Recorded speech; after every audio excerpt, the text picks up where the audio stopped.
The story begins with a girl shouting at the MC, calling him a piece of trash and telling him to hurry up and steal the curse that is on Lord Arthur. Crash, holding his sword, imagines that he is at his limit, but even so, he replies that he will steal it. He extends his hand and activates his magic, which goes toward Lord Arthur. He possesses the power to steal curses. Among the heroes who are fighting against the erosion of the world, he stood out in the blue generation. All the girls run toward the leader, asking him to take a potion. Arthur, after drinking it, looks up and sees the Death Knight in its most powerful form. He questions whether they will really fight a Death Knight with so few people. Knowing that this is impossible, he drops his sword and calls the girls to leave with him. Immediately, the three hug his body, and the MC, seeing this scene, gets up and asks what the bastard thinks he is doing. He replies that he will end that situation at that moment and warns that the world no longer has hope, since only ruins remain. Crash becomes furious and shouts, wanting to know if he is really going to give up even after everything they did to get where they are, since they lost countless friends. He finds it funny that the situation reached this point because the guy was busy with women and probably went crazy. Sigrun shouts for him to shut up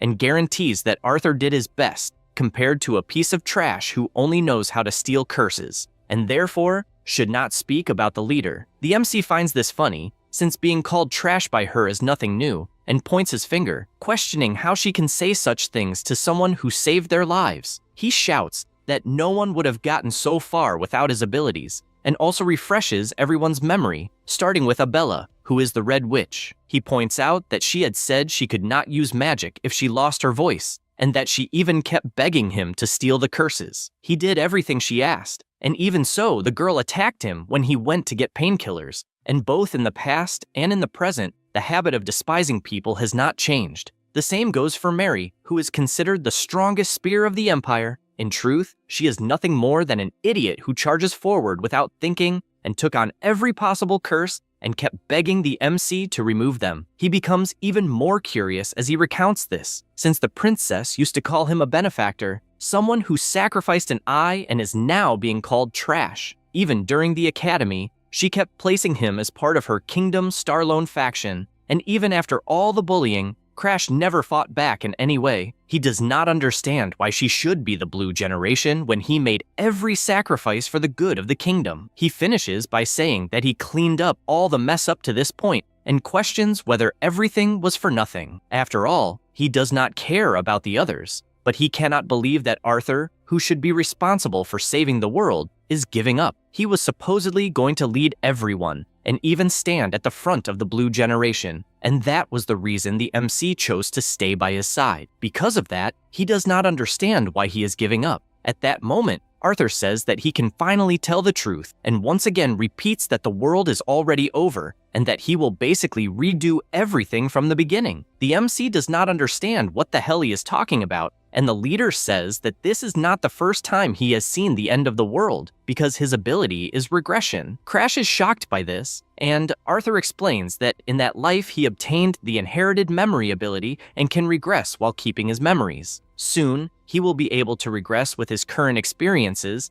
and will have a chance to prevent the apocalypse. He then finishes by saying that he will restart everything with the girls by his side. The MC does not accept what he is hearing and asks about himself, whether he will not go along. Arthur remains silent for a moment and then bursts into laughter, saying that he wants nothing more than for Crash to get fucked. He is shocked to hear this, and Arthur admits that the Black Hood ability is useful since it can steal any existing curse. However, he does not know why he would regress with someone whose body and mind are already weak and does not know what use he would have. After all, it is much better to take a fresh version of him. Crash does not accept this since he was nothing more than an object, and the man tells him not to worry since he will make good use of him in the next regression. The MC tries to process what is happening and feels that deep down, he always knew. When the generation ignored him and he only stood there watching, that was when he discovered that they never saw him as a companion. He screams with all his strength for them to take him, but Arthur only laughs.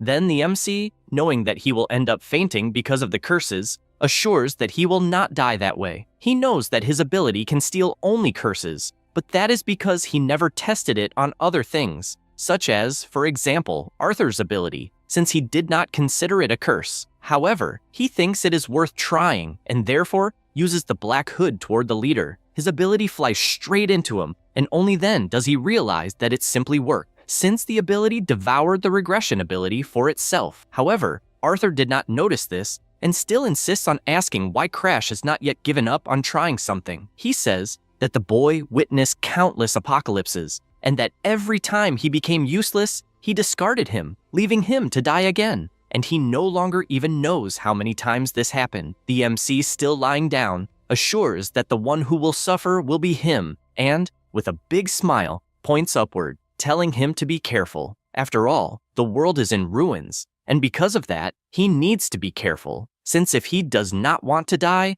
it is better to fight to survive, because the one who will regress will be himself. Sometime later, Crash, who had been asleep, opens his eyes and gets up in shock. He looks around and realizes that it is where he lived when he was a child. This is Crash at 13 years of age. That is because the regression was a success. Now, about the erosion of the world, it was a phenomenon where the world almost literally suffers. Erosion by another dimension. When erosion occurs, environmental changes also appear and, making things even worse, species of erosions invade the world, and among them, there is one that has a humanoid form. These are known as world invaders. Both civilians and soldiers panic, and those who resist the erosion are called the Blue Generation. The MC is one of these people. He has a body capable of sealing curses, and because of that, he entered the Blue Generation. He was also treated only as a curse vassal, and, in the end, was also betrayed by his companions. This was his life until he woke up now in his younger body. He realizes that he is in his room, and remembers that he was in deadly cold before, but at that moment, it is as hot as summer. He deduces that if he is in the Green Pine Mansion, where he lived as a child, that means his last gamble, using the Black Hood ability on Arthur, was a success, and did, in fact, manage to steal the ability. However, he becomes curious about this, since he has no idea how he managed to steal it. People usually think that the Black Hood is an ability that can be used freely, without restriction. However, it has a distinct flaw. It can steal the possession of a target if the user manages to unlock the lock generated after activation. This lock is generated based on the owner's affinity with the object. If a stone found on the street was recognized as something valuable, something like block the condition will appear, transfer 99% of the world's wealth to the owner. In other words, the difficulty of stealing increases. It is something like a type of unique ability that is highly valued, and the difficulty of stealing it is astronomical. In short, he knows that the greater the value, the more conditions there will be, and the more difficult they will be. Then he thinks about Arthur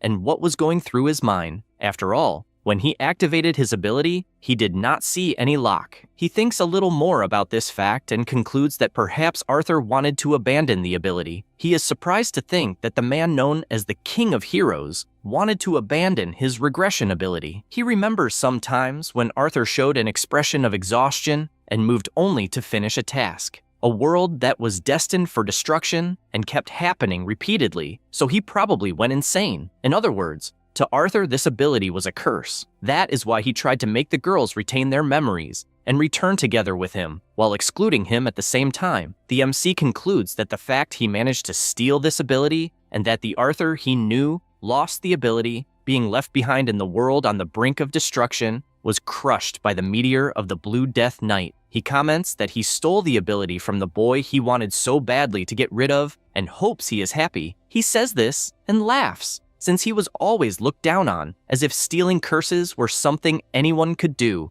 and even the hero never paid attention to his companions when he was suffering in the shadows. Because of these memories, he does not have a single ounce of regret for having left everyone to die. Still in the mansion, the MC looks at his reflection in the mirror and realizes that he is still small. He looked more like he was 10 years old, with a small stature but moderately developed muscles. This is the result of swinging a sword every day, trying to survive in the Valheim family, the strongest martial clan in the kingdom. He concludes that if he is in the Green Pine Mansion, it means his trial ceremony must have already taken place. The Valheim family's trial ceremony is a place to prove the ability that will be revealed by the god with whom one has contracted. The better the contractor, the higher the god's rank. His family's lineage was always blessed. However, The same could not be said about him. He had no talent or martial prowess because no god chose him. After that, he was expelled from his main house and sent to the Green Pine Mansion, where all failures go. He reflects that, at the moment, he is the only one who knows about the end of the world, an apocalypse that not even the blue generation will be able to stop. This makes him question whether he will be able to prevent the destruction of that world. He tries not to get discouraged, since he does not know whether he will be able to stop it or not. After all, he has to stop it, because if the world ends, he will go with it. And, excited, he knows he has no other choice. While walking, he is called by the butler. The MC is glad to see that Ariod is still alive. He is the only butler of the mansion. The MC, excited, calls out to the old man, and then asks when he will use the poison that his brother gave him to kill him. Those words make the butler break out in a cold sweat. In short, the MC was poisoned when he was 14 years old, and that was his first lesson about betrayal. Still in the regression, there is a girl battling against other warriors. She was relentless. Everyone questioned whether the girl was really 15 years old, since the knights could do nothing against her. This is Charlotte, the MC's older sister, and she holds the title of Sword Saint. The audience whispers that the girl is a talent that appears once every millennium, and,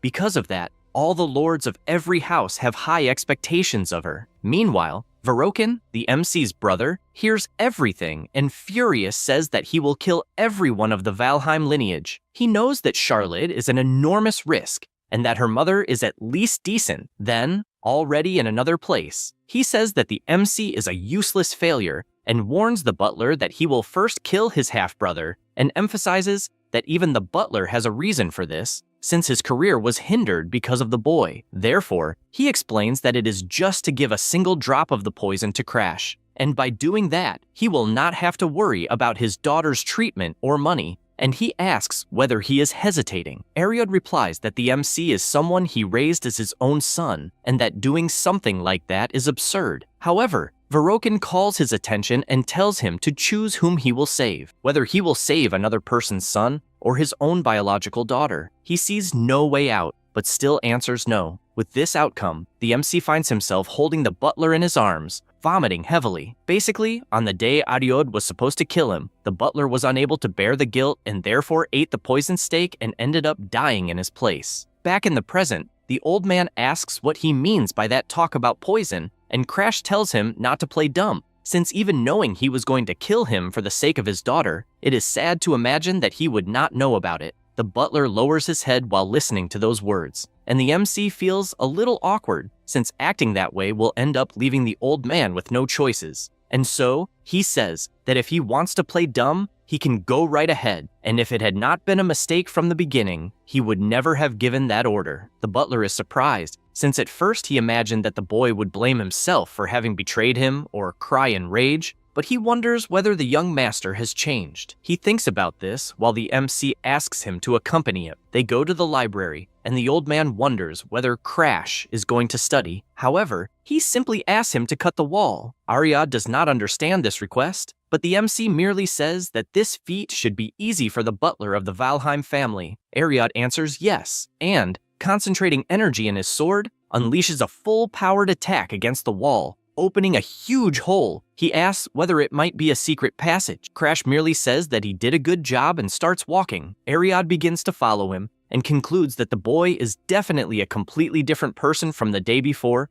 and even has an aura that resembles that of the Lord, and he does not understand what the hell happened. The MC reflects that that moment brings him memories. Before, everything was burned, but at that moment, he managed to reach the place before that happened. The butler asks whether he should cut the chains, but he answers that unfortunately, he will not be able to. Then, excited, he decides to test his Black Hood ability. The power moves toward the chains, and, with extreme ease, destroys them all. This feat leaves the butler so frightened that he asks whether he might have made a contract with a god. Crash is startled, since he ended up showing something that he has not yet obtained at that point in time. And so, he answers that yes, he made a contract with an insignificant god, and even says that regarding the library, he should feel free to report it to his father. Ariod is surprised, since until the day before the young master's eyes seem to have lost the will to live, but he believes that everything changed if he made a contract with a god and probably obtained a powerful ability. The butler also knows that the MC has the same lineage as the greatest genius of the Valheim family, and even if he is not at the same level as her, he will probably display great feats. With that in mind, he draws the MC's attention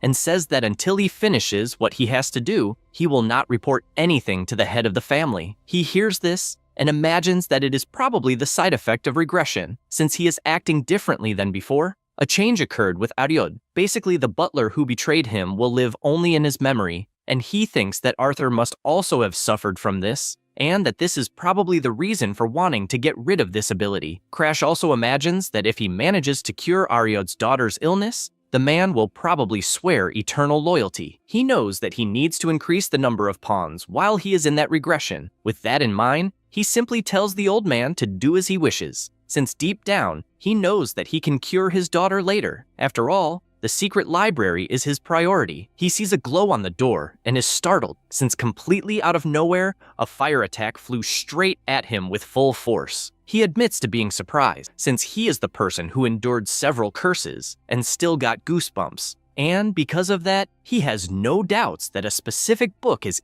in that place, until he finally finds what he was looking for. Now, regarding the secret library of the Green Pine Mansion, the ancestors who were called failures of the Valheim family wrote their techniques and life memories. It is not an ability, but a product of humanity, a place where they kept their secret books to reach the peak. At first, it was a place of free access, but it became secret because of one person. That person was Devours. He was the worst failure in the history of the Valheim family, but he was also the person who was consumed by the erosion of the world and became the strongest. With that in mind, he gets excited, since he will take the secret book of the worst of the failures. Now, about Devours Valheim, the greatest failure in the history of Valheim. Even so, he was also the strongest person in the history of the family. When he was at the peak of his power, some of the most powerful warriors challenged him. However, no one was able to stop him. He had extreme immersion poison in his blood. This was because he incorporated the erosion of the world into his own body and possessed an insane secret art to handle his power. The MC thinks about all of this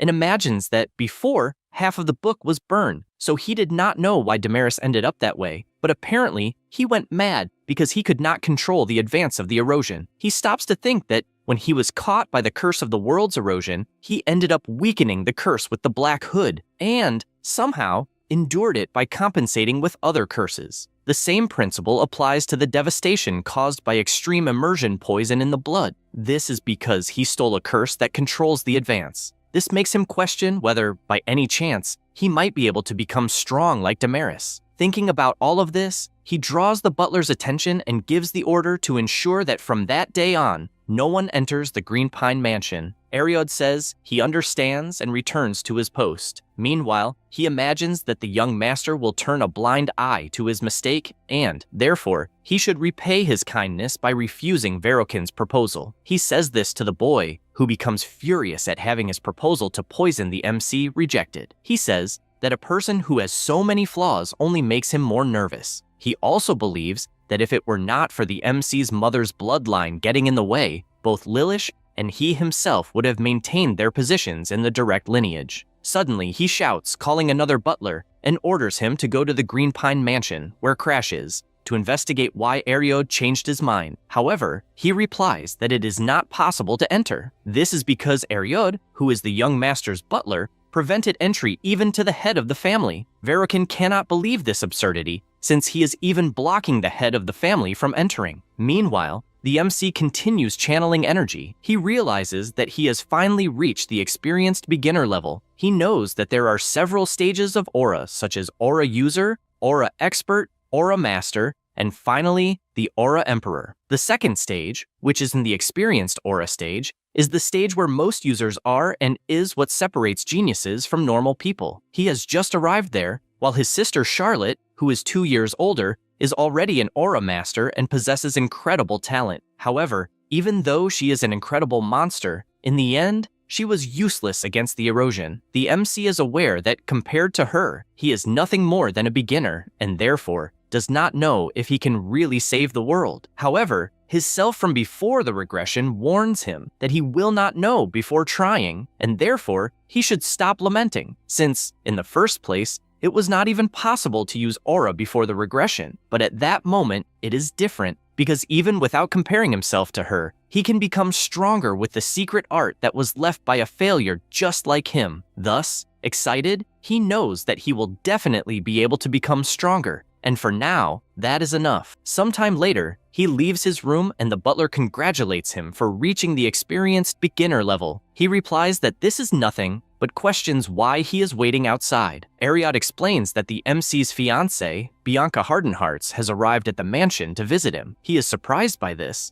since he knows that she is the White Demoness. She is the leader who became a pawn of the world Devourers, and tried to destroy the world, and the entity that defeated one of the strongest Celestials and earned the nickname White Demoness. He is aware that despite all of this, at that moment, Bianca is nothing more than a little girl, the youngest daughter of the Hardenhearts family. He also thinks about this political merit. Basically, the Hardenhearts family rules the north, and the Valheim family used a useless person like the MC to gain a connection with a strong martial family. He finds this funny, since they are being used for the convenience of their families, and thinks it is nice that she visited him. Now, a little more about Bianca. She is the youngest daughter of the Hardenhearts family, rulers of the north, because her mother was affected by the curse of world erosion before she was born. Because of that, Bianca was cursed by the Snow Doll curse, deprived of emotions since birth. The curse, having reached her soul, cannot be broken, and she was not able to form a contract with a god due to her body. Because of that, she was treated as a cursed child, born in exchange for her mother's life. Crash stops to think whether the girl might hate him, but knows that as long as he does not steal her curse, everything will be fine. This is because the Snow Doll curse is necessary to control the healing of the extreme immersion poison in the blood. The MC asks the butler to prepare some clothes, and also tells the girl to come in. 5 months ago, Crash, who at the time was not yet the MC, slapped her hand and shouted for her to leave, saying that she was only interested in the power of the Valheim family and therefore should not act as if she were a wife. After the door was closed behind her, she reflects that it is not as if she wanted to be in that place. This is because her father said that the only way for the family to survive depends on the Valheims, and since she is wonderful, she needs to win over the hearts of the younger ones. In a way, the fate of the Hardenhearts family depends solely on her. Bianca reflects that even without emotions, she can distinguish right from wrong. So, if she had not been forced by her family to marry, a filthy-mouthed loser like him would not have had the slightest chance. Basically, she would be the one rejecting him. Back in the present, the MC, a little awkward, says that he cannot believe they served such hot tea to someone with such a sensitive tongue, and that he will talk to the maid later. Bianca remains silent listening to this, and he says that the weather is great and that they should probably walk through the garden, since in the north, there should not be many flowers because of the snow. While they walk, Crash orders the butler to bring some macadamia cookies to the garden. Then he says that she probably had a difficult path, and Bianca replies that since they are going to get married, opportunities to get to know each other better are necessary. He says he understands, but feels as if she is talking to a superior rather than to a spouse. She feels that there is something strange. After all, when they met before, he looked at her in a sharp way, but at that moment, it is as if he were a different person. Moreover, what intrigues her the most is that he had never said that he liked macadamia cookies.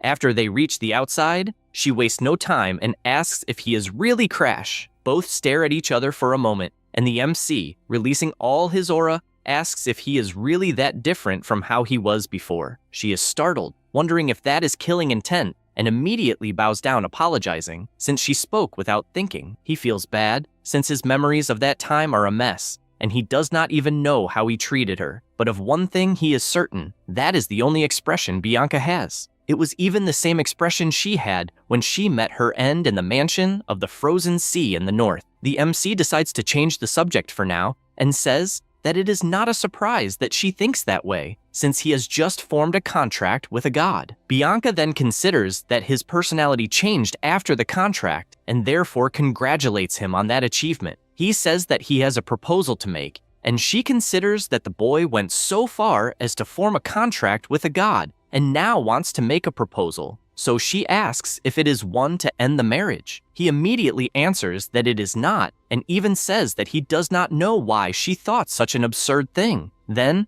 being dramatic, he says that he even understands why she would not want to marry someone like him, and that he himself even wants to end the marriage. She does not understand why Crash is being depressive and has such low self-esteem, even though he is a Valheim. She sighs and replies that she is his wife, and that this will not change. The MC is surprised to hear that, and does not even remember the last time he heard words without any lie. With that, he asks to return to the main subject about his awakened ability, and confidently says that he wants to steal her curse. Bianca is startled by this, since he wants to steal her curse, which not even curse breakers have been able to break. She asks if he really wants that, and he replies that yes, because that way he might be able to fulfill a wish he has, such as, for example, ending this marriage. She reflects that she even knows that Crash is treated as a failure, and, if that is the case, there must be a wall between him and the main lineage, and he is probably tired of it to the point of wanting to erase his emotions. She thinks a bit more about it,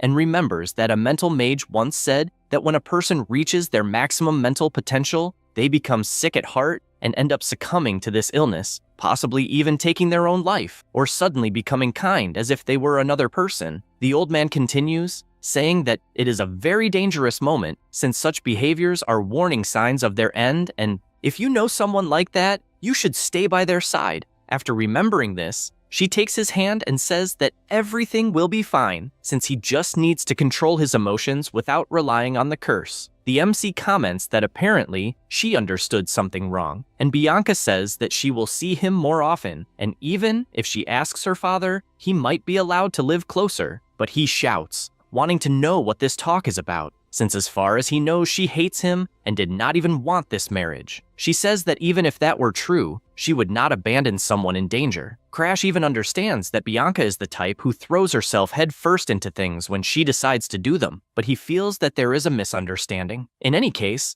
since he will not receive it in good faith, he uses his Black Hood ability and reaches the point where the curse is, and with that, the condition to unlock the lock is generated. He is startled to see that the first condition to unlock it is to become Bianca's friend. He quickly realizes that it is a problem for there to be a lock. After all, it is a curse that was born with the girl, is recognized as part of her body, and has its value. He also thinks about this condition, since he knows that becoming her friend is more difficult than becoming her spouse, because she has no emotions and therefore rarely shows interest in anything. In addition, sending her back would only be a matter of time until she becomes the White Demon, and therefore, he must keep her by his side to look for an opportunity to become her friend. He knows that if he manages to prevent her from becoming the White Demon and also obtain the Snow Doll, then it will be killing two birds with one stone. With this in mind, he says that he is happy with her cooperation and is even grateful that she sees him as a spouse. She says that first, she will check with her father, since she needs to confirm it,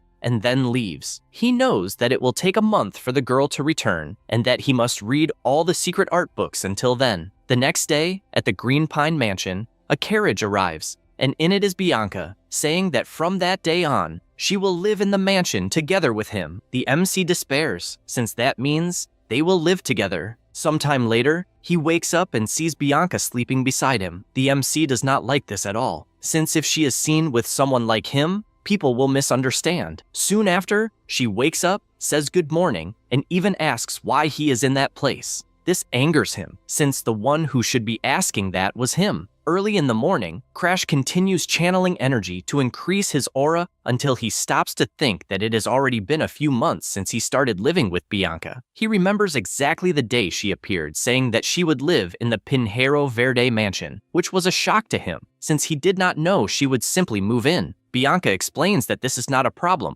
since her family gave permission. The MC finds this very strange and even wonders if she was okay living away from her family. After all, when one has no emotions, affection for family also disappears, and perhaps you become indifferent to this kind of feeling. In the end, this was a good opportunity to become her friend. He thinks about all this, since it was summer, and it is almost winter now, so nearly a year has already passed. which means that the opening of Rehern Academy is approaching. This is an academy established by the 4 great kingdoms and the Empire working together to train people who can oppose the erosion of the world. Basically, young people between 15 and 20 years old can attend it. Before Crash's regression, that was the academy that produced countless members of the Blue Generation who possess stolen abilities. He becomes furious remembering all of this, but sees the bright side, since he knows everyone's weaknesses better than anyone else. So he will be able to steal their abilities easily and is determined to do so as soon as he enters the academy. He will turn 14 next year, so he will have 1 extra year before enrollment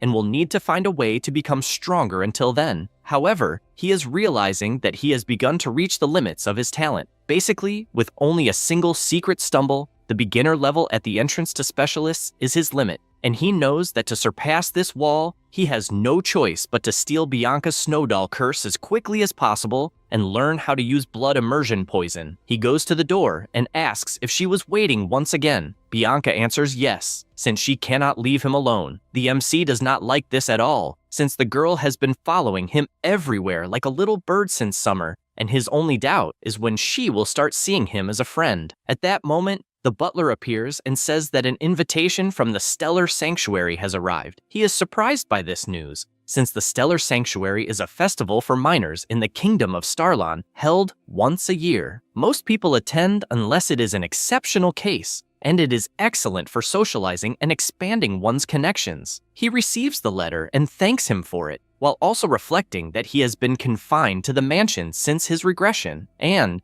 because of that, his memories of that time are vague. On the other hand, he knows that a certain person will appear, so he must hurry to fulfill his promise to Ariode. He returns the letter and orders a reply saying that he will attend, as well as Bianca, who says the same. After the butler leaves, Bianca comments that the participants of the sanctuary will probably try to criticize him. He agrees and even does not know how it will be for her, so he considers that it might be better for her not to go. She refuses, since she wants to go with him, and because it is the duty of a fiancé to protect her partner. He finds this nice, but says that he is not speaking as a fiancé, and instead wants to know her true feelings. She soon notices the look of pity on his face again, and imagines that over the past months, Crash has been kind in a strange way, always asking if she wants breakfast, and also inviting her to go to the library, or even accompanying her when she went to sleep in the middle of the afternoon. She felt warm, since she had never been treated with so much kindness, not even by her own family. And,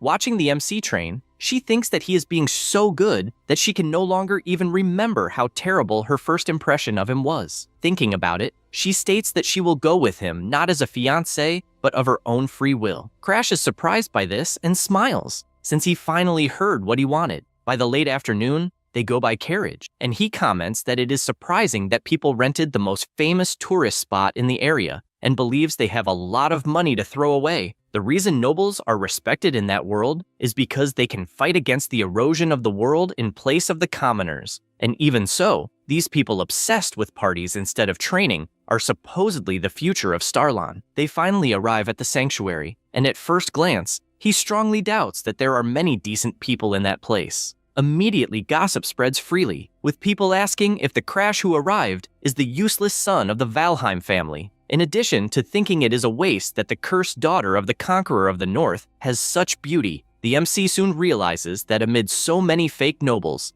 there are also some true nobles, those who will later join the Blue Generation, starting with Balak, the Tiger Man, followed by the Elf Amelia, and lastly, the wooden archer Anix. The 3 will become known as the 3 heroes of Starlon. The MC finds this annoying, since he knows the reason the 3 people showed interest in him is because of his beautiful sister. Charlotte, in past sanctuaries, beat everyone even while wearing a beautiful dress, and all Crash did was stay curled up, since she was terrifying. He knows she boasts every time, and has probably already gone wild because of the atmosphere in that place. At that moment, Bianca calls him and asks him please not to care about what others are saying. He imagines that he was not even caring, since he had only remembered his sister, and placing his hand on her head. He imagines that she was also insulted, and even so is worried about him. Besides that, he wonders when that guy will show up. No sooner does he think about it, than the person arrives greeting everyone. This is the center of attention of the Alchemy Castle, Darling Danphelion. Before the regression, he was covered in curses.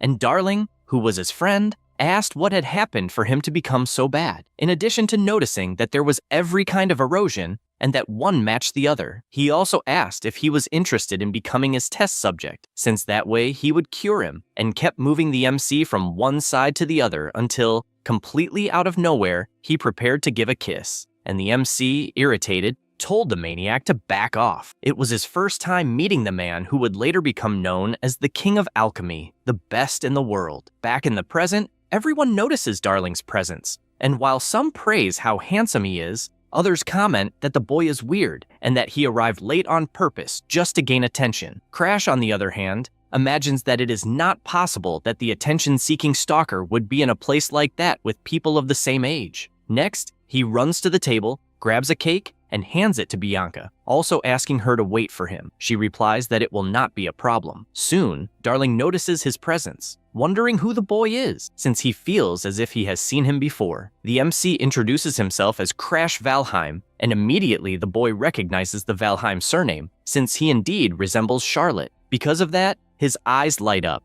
as he is facing the younger brother of the famous Charlotte, and so he asks if he has some business with him, or if perhaps the clothes he is wearing drew that much attention. The MC gets straight to the point and comments that recently the boy must have researched the erosion of the world and therefore wants to know if his interest in him has increased a little more. Darling finds it interesting that there is such a provocative boy and therefore tells him to get ready since he has earned his interest. In another room, Darling asks how old he is at the moment. Crash answers that he is 13 years old and asks if age really matters that much. Darling admits that he is surprised, since his friend is 13 years old, but the aura is completely different from children of that age. The MC imagines that, on the inside, he is a veteran graduate of the academy, but asks to get straight to the point. Darling tells him to go ahead, but before that he throws a sword for the MC to catch, and immediately attacks, making Crash block by reflex. While continuing to block, he asks what the hell he is doing attacking out of nowhere. The boy comments that he met Charlotte's younger brother and just wanted to see what abilities he has. Crash finds this a pain in the ass,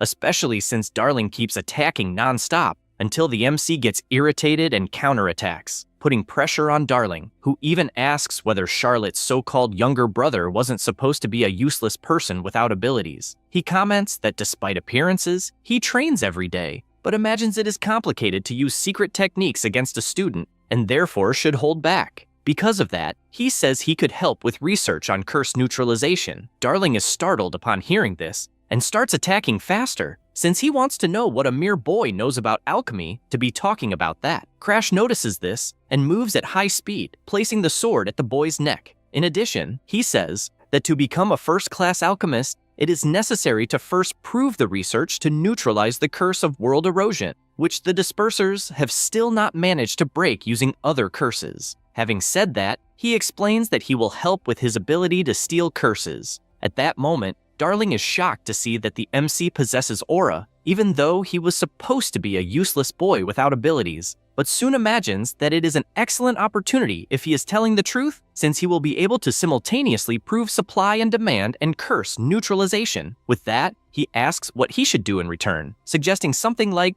becoming lovers. The MC tells him not to talk nonsense, since he will only acquire many curses in the future and just wants him to make a medicine to reduce those curses. The boy says that making medicines is indeed his specialty, and Crash is aware of that, as well as knowing that stealing abilities alone is not enough. After all, even the blue generation that managed to use extraordinary abilities could not prevent the destruction of the Earth. Therefore, a useless person like himself has to use every possible means, whether medicine or anything else. Darling then observes that, as far as he knew, the MC had completely lost his motivation from constantly being compared to his older sister Charlotte. However, that does not seem to be the case when seeing him in person. After all, one is an overwhelming genius, and the other is a distorted person. With those thoughts, he asks to inquire about something and questions whether he will go to the future Rahern Academy. He replies that he obviously will, since there are a shitload of abilities to be stolen at that academy. Darling gets excited hearing this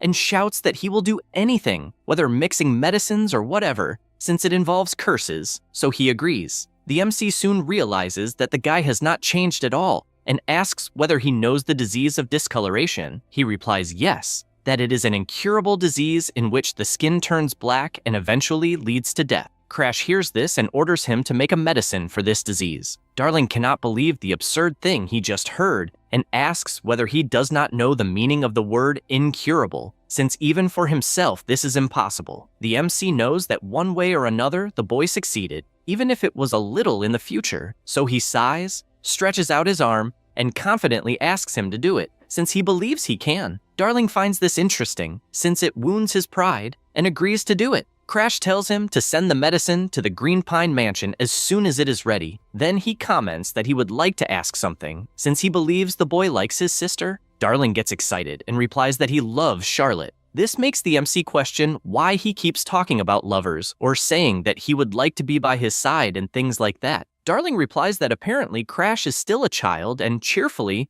says that he also likes men, since he plays for both sides. The MC is shocked by this and runs away, telling him to stay away. After moving away a little, he notices that several people are gathered until he sees a boy grabbing Bianca's arm, and, in addition to squeezing hard, she could only say Crash's name. Seeing this, he comes in flying, landing a hard kick to the guy's face that sends him crashing onto a table. Then he asks what the hell the guy thinks he's doing trying to take his fiancée by force. He asks what the hell he was thinking by trying to put his hands on a 12-year-old girl, and questions whether that piece of shit likes that kind of thing. He immediately replies that no, since he was just following orders from Princess Claudia. The MC asks if he's talking about Claudia Stalin, and he answers yes, since the second princess ordered Bianca to be brought to her, and because the girl resisted, he tried to take her by force, but there was no way to avoid it since it was a royal order. Crash thinks about this, since Bianca is the youngest daughter of the Hardenhearts family, the rulers of the north. Due to her curse, her reputation among the nobles is low, but he doesn't understand why the princess, who always plays around with her followers, would go to the trouble of summoning her. He imagines that something is wrong, and that there may be some other connection. As he thinks about it, a person comes to mind, and this makes him furious, suspecting it might be Annex, since the guy used to obsessively pursue his sister. After Annex was defeated in the Celestial Sanctuary, even while hating Charlotte, he couldn't get rid of his admiration for her, and that drove him crazy. He knew he would never be able to defeat her with his own power, so he is now targeting the younger brother. The MC takes a deep breath and looks at the boy once again, questioning whether he is really taking Bianca only for that. Then he says that it's fine, and warns that instead of the second princess, he will go see Annex. The guy doesn't understand why he is talking about Lord Annex. Crash thinks it's ridiculous, since the kid serves the princess and doesn't even know who actually ordered it, and because of that, he leaves with Bianca. As they walk, Crash tries to understand why Bianca refused to go see the princess. He imagines it's because he managed to guess who was behind it, since he had lived through this before, but his fiancée at 12 years old shouldn't be able to understand the situation, and he doesn't understand why she ignored it. So he calls her attention and asks why she disobeyed the princess's order. She replies that it was because he asked her to wait for him to return. The MC is surprised to hear that and, smiling, says that she did a good job. After arriving at the place, he is received by Balak, who is surprised that he actually showed up. Crash informs him that he is there to see Annex. He comments that he already knows and was even instructed to let him in. The MC thinks it's a pain, since he always wondered why he thought the boy was such a skilled dual-sword swordsman and doesn't know where everything went wrong. In any case, he is relieved that Annex ordered them to help him enter, but before that could happen, Balak says that he is curious about his abilities and therefore wants to fight. The MC thinks it's a pain and warns that fighting is forbidden inside the Celestial Sanctuary. The boy doesn't care about that at all, since he fought Charlotte anyway, so fighting him will be easy. This catches Crash's attention, since he learned that the boy lasted even longer against Charlotte than Annex did. Even though both are specialists, Annex's level is a bit higher, but his battle sense is so unpredictable that he can't read his next move. He even wants to avoid fighting Balak, but by the look in his eyes, he knows the boy won't give up that easily, so he prepares himself, because without warning, Balak attacks. After dodging, he counterattacks, but the Tigerman also dodges. However, the MC is faster and manages to land a kick. Then he prepares himself and lands his 1-inch punch squarely in the boy's stomach, making him roll on the ground in pain. Crash takes a deep breath, since it's finally over. Balak gets up, calling the MC cruel, and he replies that he was actually challenged, so he didn't do anything wrong. The Tiger Man agrees and asks to wait so he can pick up his weapon first. Crash finds that funny and asks if he can even stay on his feet. The boy hears that, but soon starts to black out until he finally collapses unconscious on the ground. Bianca, intrigued, asks what he did. The MC replies that he used his family's secret technique. That was the 1-inch strike. A long time ago, a failure from the Valheim family created it. It is a secret technique that releases the maximum destructive power at the shortest distance. Depending on the condition, it can even cause internal damage. Before the regression, this was the only technique he managed to save from the burning mansion, and thanks to it, he survived countless life and death situations. He says he used his best technique, and therefore the boy will not get up for a long time. Next, he meets Anix, and Amelia immediately runs over when she sees Balak's condition on the ground. The boy admits that he is surprised that the MC really defeated the Tigreso, but Crash asks what the intention was behind using the second princess just to lure him to that place, and, whatever the reason may be, asks him to say it right away. Anix finds this interesting, since he heard different rumors about the boy being weak, and perhaps those rumors are false. The MC finds this amusing, since it was actually Anix himself who spread those rumors. However, if he loses in that place, the rumors will change a bit, because from that moment on, he himself will steal his opponent's abilities. Having said that, he comments that the rumors say he is a failure, so be it. But if he defeats him, the rumors will change. Anix finds this interesting, and the MC thinks better of him. They were together from the academy until the Blue Generation, and were basically old friends. Since they spent a lot of time together, he knows him very well, such as the fact that he only stayed close to the MC because he was useful to him, and that usefulness came from the worst possible reason. Crash was hanging from a cliff, unable to believe how everyone had died. At that moment, Anix approached and said that if people discovered that he fell into the trap because of him, he would certainly lose his place in the Blue Generation, but if only he himself survived, no one would ever know. The MC does not like this at all, and questions whether he really believes he will get away with it easily, since internal power struggles are already quite complicated, and he will definitely be expelled because of the incident. Anix laughs at this, believing that everything is fine since he will put all the blame on the MC. After all, he is hated by everyone, and thus the truth about the incident will be swept under the rug. With that, he thanks Crash for being a friend until the end. The MC gets irritated by that expression, since in reality, he never considered him a friend, and he was only present because he was after Charlotte,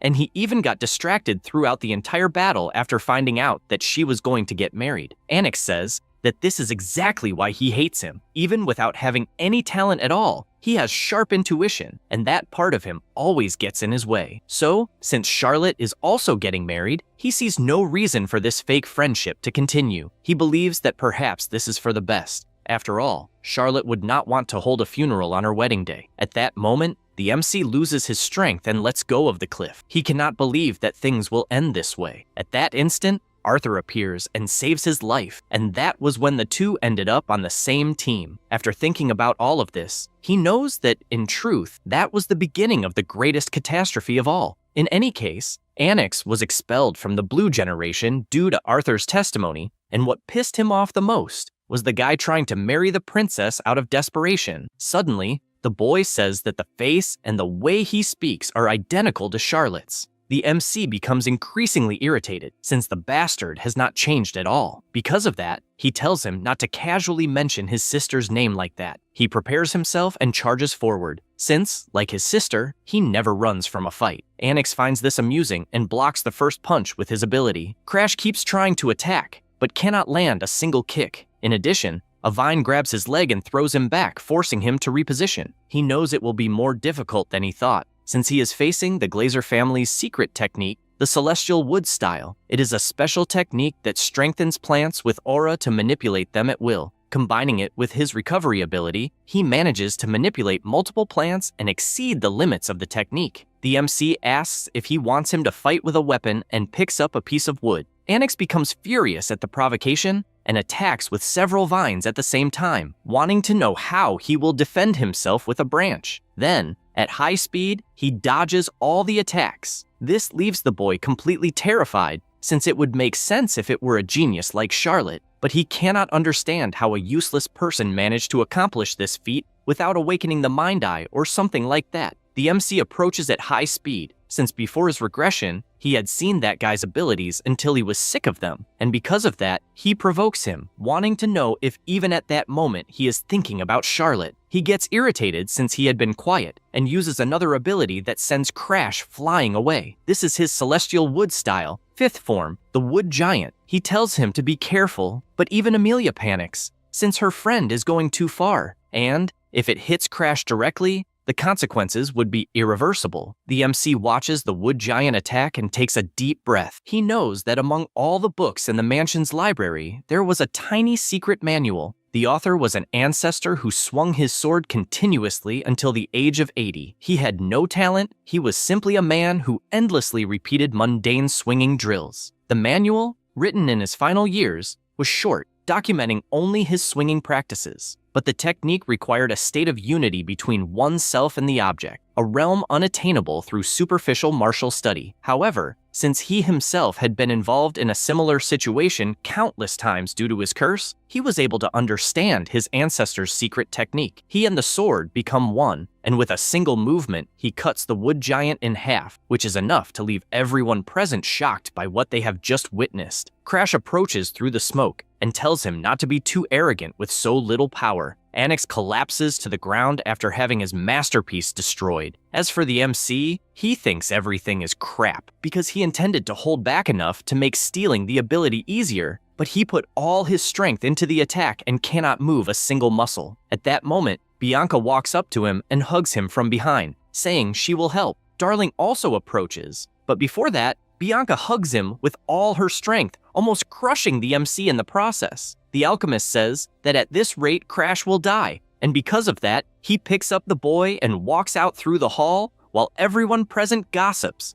unable to believe that a useless person truly defeated Annex. Darling is surprised, since the rumors spread faster than she expected, and although she had not planned anything on a large scale, she at least believes that Crash will be a celebrity as soon as he wakes up. Besides that, something else is worrying her, since the expression Annex had left her uneasy, as if it belonged to someone who would do something serious after everything that happened. Because of that, she asks him not to die before helping with the research. After that, a week passes and the MC continues training at full throttle. He feels relieved, since he has completely recovered from the sword damage, and knows that if he had used it continuously to corner him until the end, he would be in a worse situation than Annex. Moreover, if he had not fainted, he could at least have finished the preparations to steal the ability. The MC imagines that he had 2 methods in mind to do this. The first method was to unlock the Black Hood seal, and the second method was to induce the opponent to doubt his own ability. And the method he intended to use against Annex was the second. This method is categorized as easy to perform, since by defeating the opponent in an overwhelming manner, such as the Wood Giant being destroyed with a single attack,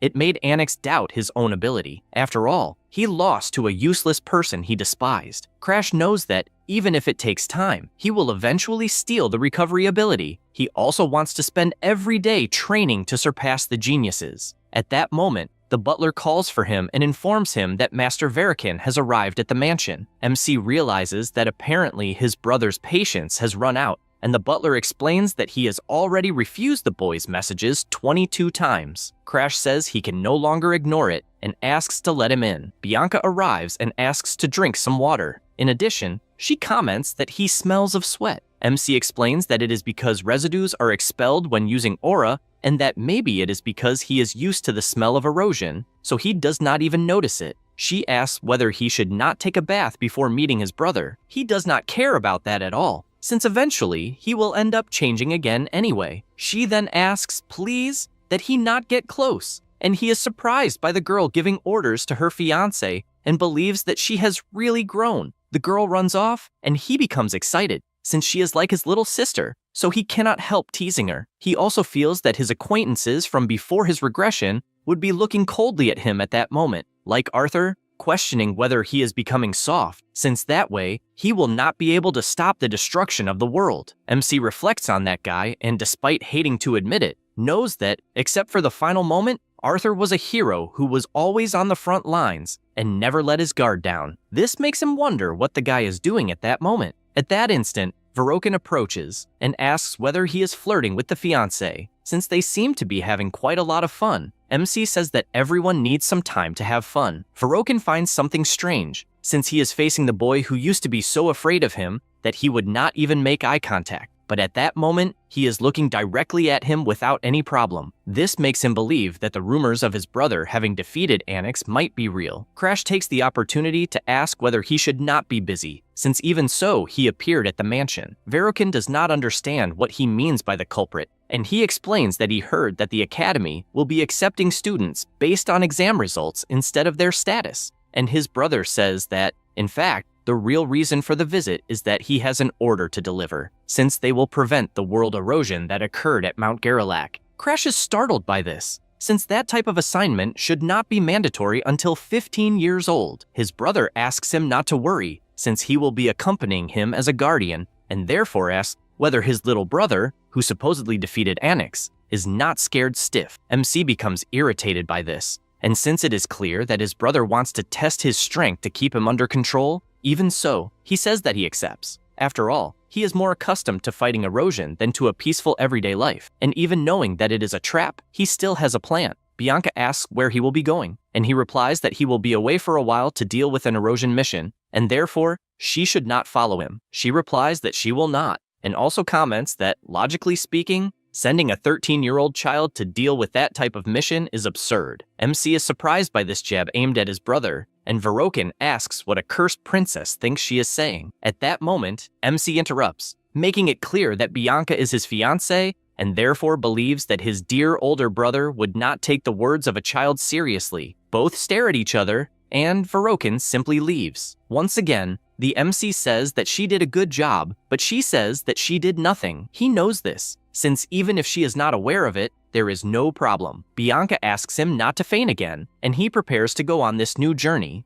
The corrosion of the world is a phenomenon in which the world is literally corrupted by another world, and, over time, corrupted species appear, and, at other times, climatic changes occur, and if the corrosion continues, the area itself turns into another world. The expedition finally arrives at the Garrelak Mountain Swamp. Verokin comments that it is a 3-star corrosion, and that the purification team will begin their work as soon as the boss is defeated. The MC reflects on it being a 3-star corrosion, since it is a level that a mid-level order of knights and specialists could handle without problems. In addition, his brother may not look like it, but he is at the specialist level, a high-level one, and should be able to defeat the boss of that corrupted zone without problems. His brother approaches and comments that he only brought him along so that he could gain some experience, even though he is a low-level specialist. Crash, all happy, replies that he understands, but he knows that reality is different, and, in fact, there is only one reason why he agreed to show up in that place, since he wants to temporarily test a solution for his outburst. The team begins killing the monsters, but they think it is a drag, since the quantity is enormous, and,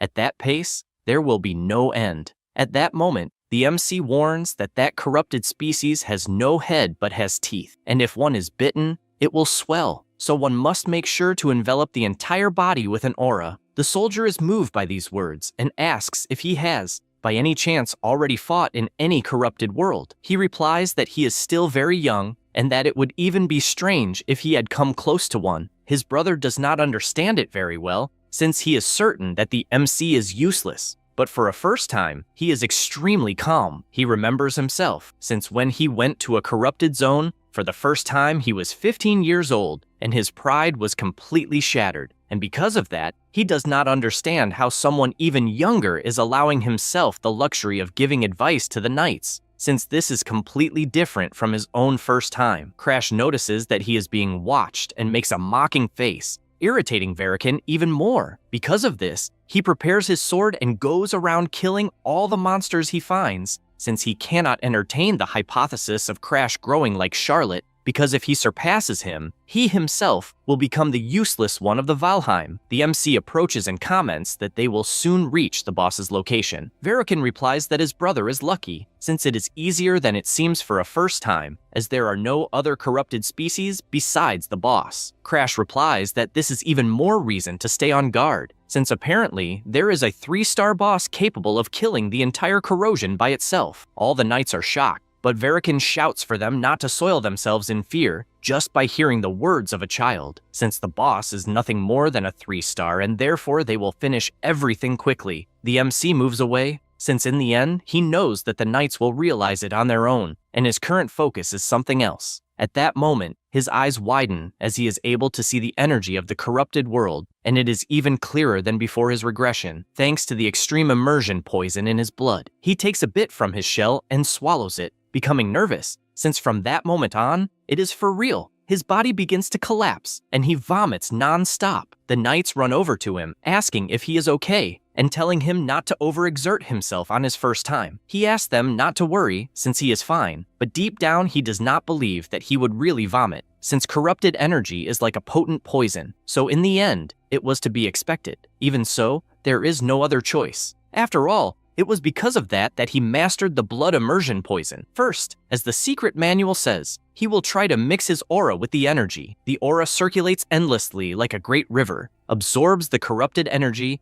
and eventually will merge with the great river, creating a new color that cannot be painted over. So this is the after effect of the surge. His eyes open and he begins to pant. Immediately he realizes that he would not have been able to endure it under normal conditions. After some time, he decides that it is time to use the secret technique. After all, after Demolis Valheim, the Seishuken was closed and it was believed to have been erased from history. But one day, a blind ancestor discovered a secret archive. However, due to his blindness, he could not read the archive and had no choice but to close the door to the secret archive. But to prevent someone like him from appearing again, he decided to leave a single secret manual in the archive. A power begins to emerge from his body and grows increasingly intense. That is the sixth sense, a supersensory perception capable of detecting all sensations through the aura. At that moment, he can only extend the tips of his fingers, but it is enough to know where he is. The result leaves him extremely excited,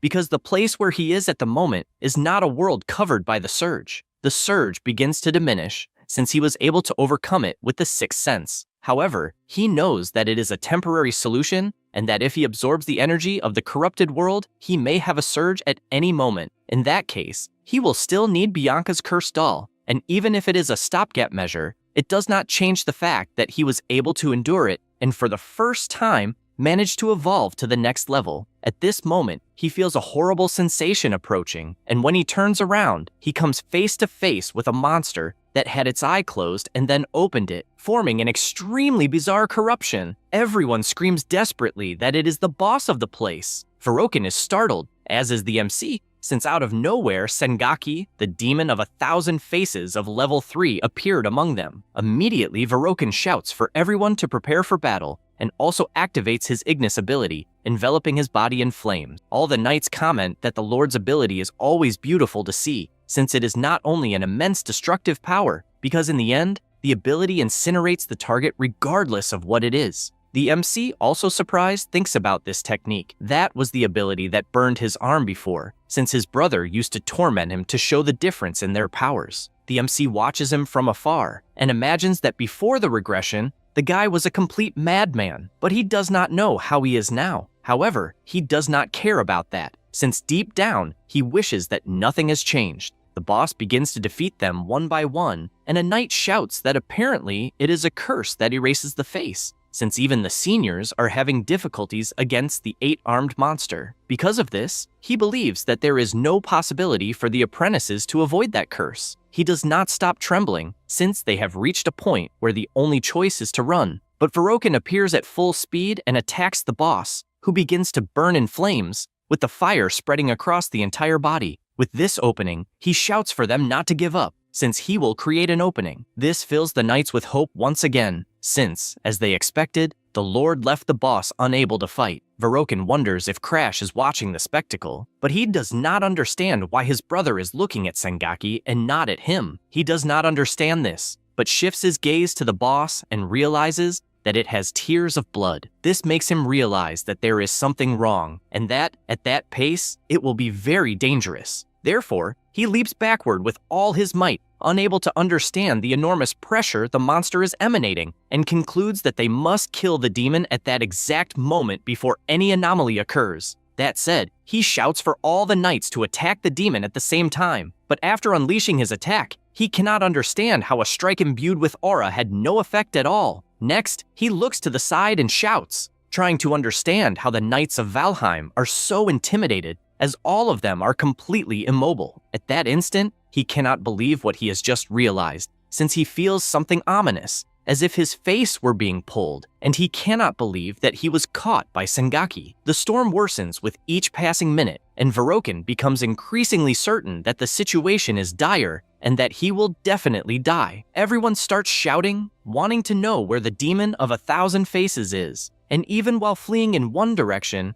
they realize that they cannot see toward the outside, which implies that the world corrosion may be a closed space. This makes Verokin grow even more desperate, since they will not be able to leave unless they defeat the demon. The MC approaches upon seeing his brother's despair and comments that he actually possesses a secret technique that might help, since it is something his sister Charlotte passed on to him. He explains that the reason he was able to fight Anix at the Stellar Sanctuary is because of this technique. Even someone like Charlotte had special feelings for the siblings born of the same mother, so the girl does possess emotions. Verokin asks if he truly has a secret technique capable of defeating something like Sengaki. He answers yes, and reasons that instead of avoiding his brother only to die lost in that corrupted area, he extends his arm and says that he knows his brother does not trust him, but asks him to trust Charlotte's ability. Verokin stands up and agrees, since their sister is a genius after all, but emphasizes that if it fails,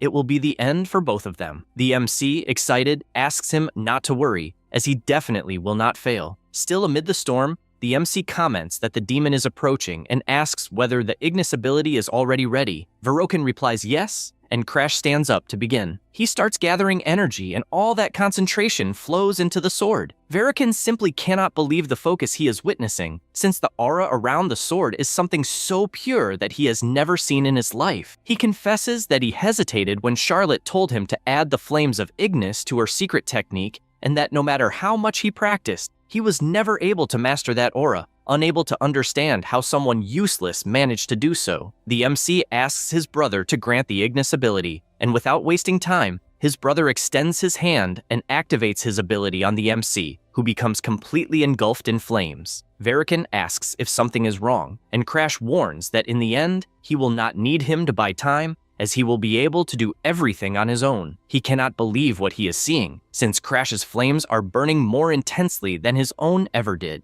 and the sword will definitely kill the demon of 1,000 faces. He reflects that he lost his subordinates, and that, in an instant, he could only run for his own life. Thus, if Crash defeats the boss, that means he himself is weaker than someone who is called useless. No sooner does he think this, than the MC unleashes a single attack, which is enough to cut the monster in half. Verokin is left in shock, since the boss was indeed defeated by his brother. The sky clears with this victory, and Crash looks back and says that everything is already over. However, Verokin does not like that it was so easy, and because of that, he picks up his sword and attacks with everything he has. However, the MC defends, leaving his brother terrified, unable to understand why the hell he is not able to use Ignis. Because of this, Crash is grateful for never having changed. The conditions to unlock Verokin's ability were as follows. First, to give a part of Ignis to an opponent of his own free will. Then, to acknowledge that this opponent controls Ignis better than he himself does. Finally,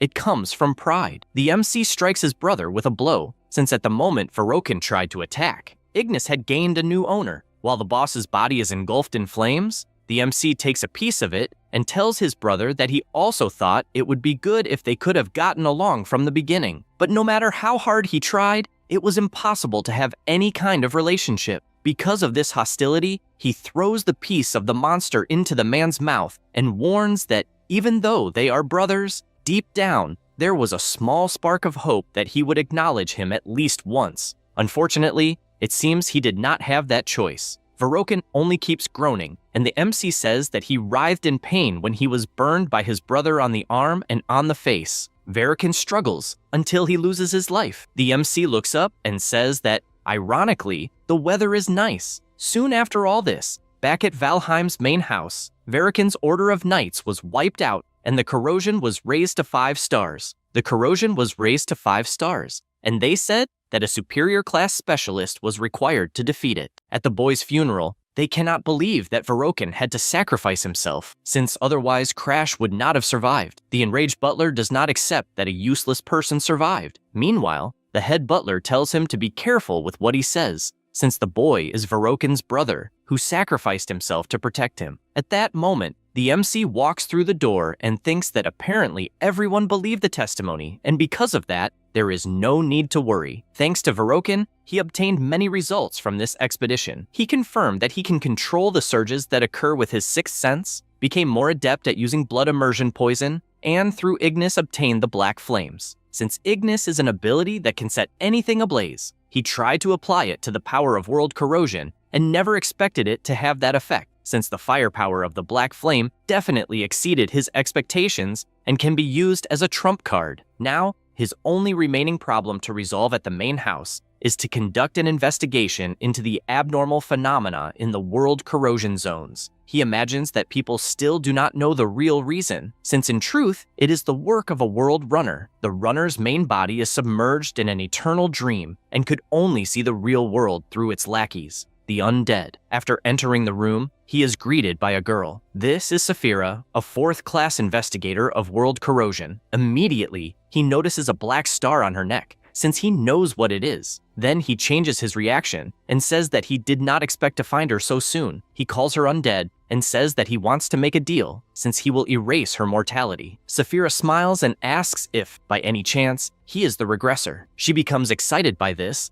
and says that she was looking for something completely different, but apparently fate sent the wrong man. Now, about the Karmasin Immortal, Crimson Garden Augusto. Before the regression, under Arthur's orders, there was an attempt to steal his immortality, but it ended in failure. At the time, Arthur said that the Immortal would be completely occupied regenerating only his own body, with no room to command his subordinates. So the reason Crimson had so many lackeys was because her true body could not move due to a curse. Sigrun asks which part is regrettable, since he must have forgotten how many problems they went through, because the guy increased the corruption zone level and therefore tells him not to pretend innocence. Arthur asks them not to argue, since in any case they will resolve the Immortal's matter. Then he looks ahead and tells the MC that it is a shame he could not steal immortality. He laughs and says that indeed it is a shame, since even if he were reborn, it still seemed impossible. This is because it was an absolutely impossible condition, as one would need to be stronger than the Immortal. Returning to the present, Crash asks what makes her think that he himself is a regressor. She replies that the moment a mere child proposed such a bold deal, it could only mean that he is a regressor. Then, releasing her power, she comments that a mere regressor trapped in the gears of time thinks he can kill someone like her, who transcends time itself, and therefore he should not tell such obvious lies. He raises his hand and replies that it is not a lie. Then he uses his Black Hood ability, since he can even steal her immortality. Saphira imagines that in order to find someone capable of killing her, she kept increasing the world corrosion, and apparently, someone who can steal her curse of immortality has finally appeared before her. And so she asks what the conditions are. He replies that the ability will not be activated unless he becomes stronger than her, and therefore asks her to help him with that. She understands that he is basically asking to become her disciple, but if that means getting rid of the curse, she is willing even to sell her own soul. Then, excited, she states that she will make him the strongest man in the world. He feels the strong pressure of her aura, even though she is not in her true body. After all, Crimson is strong enough to rival Arthur, with even stronger subordinates under her command. He begins to tremble, but knows that he needs to take the power of a corrupt one to prevent world corrosion and the annihilation that lies ahead. An ability is a unique capability that only one person in the world can possess. By this principle, the regression ability returned Arthur to that life, making it impossible for the MC to regress again by his own will. So if his world is destroyed again, even his existence will disappear, and therefore he says that it will be a pleasure to work with Cream. She is surprised to hear that name in particular, and soon realizes that it is Crash. Because of that, she gives him a smack on the head and orders him to call her master. She asks if he does not live in that house, and he replies that he stayed there for a few years and even does not remember the faces of his parents. At that moment, the Valkyrie, by direct order of the lady of the mansion, says that his mother is calling him. He is startled, since his mother has not even shown her face at the Green Pine Mansion, and believes that perhaps she heard the rumors that he suddenly changed and became interested. In addition, the servant says there is one more thing and explains that when the head of the family returns from the Forbidden Domain, he also wished to meet him. The MC is shocked by this, since his father is someone who has reached the realm of a demigod, and perhaps he sensed something about him through the stars. The servant warns that Lady Arya instructed that he remain in the main house until the head's return. However, Crash imagines that Bianca is waiting, and moreover, there is a lot to do, and he has no time to waste in that house. That is why he says that, if necessary, he will return and come back when his father calls again. Or perhaps his father may visit him personally at the Green Pine Mansion. As the day goes by, the MC realizes that he is finally free, and in fact, will not be returning for a long time. Meanwhile, Cream, in her animal form,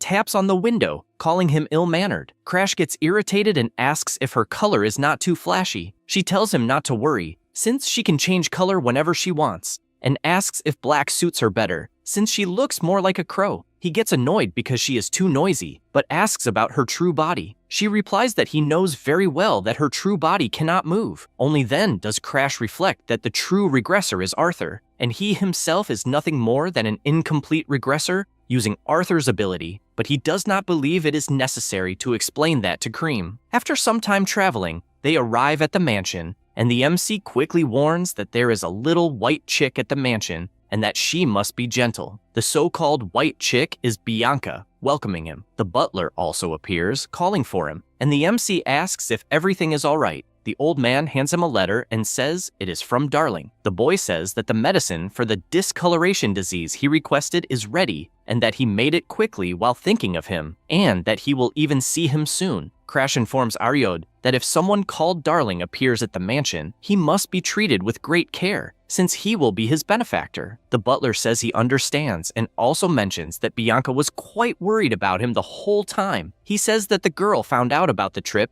and therefore asked for a carriage to be prepared to follow him. He is surprised to hear this and realizes that he did not check the conditions of Bianca's curse. Because of that, he uses his ability, and a notification says that the first condition is to become her friend, and the unlock is complete. The MC simply cannot believe that the first condition was unlocked without him even noticing. She asks if there is something on her face, and he says no, since he only wanted to introduce a new friend, and says that the crow's name is Cream. Bianca squeezes the animal, since it is soft like a teddy bear. Meanwhile, the MC is still baffled, as he has no idea how he unlocked that seal that required becoming her friend, since normally when someone says an important person, it can mean relatives, children, friends, or lovers. And since he is technically her fiancé, he believes that lover is the closest possibility. He does not understand how it would be possible to become her lover when she has no emotions, since the conditions were not like this before he regressed. And he is also an adult on the inside. Cream says that apparently Bianca liked her, since she would not let go of her at all. In any case, she says that she wants to test Crash's strength, since the game is over and they must go to the training area. After doing so, he is left collapsed on the ground after taking such a beating. Cream says that she did not imagine that a regressor would have such mediocre talent. He replies that he already said he is a total failure. She says that at least he crawled back to the past using his experiences and secret techniques, but that effort will be surpassed by a true genius in less than 5 years. Cream gathers energy and warns that what she said only applies if they are talking about pure talent,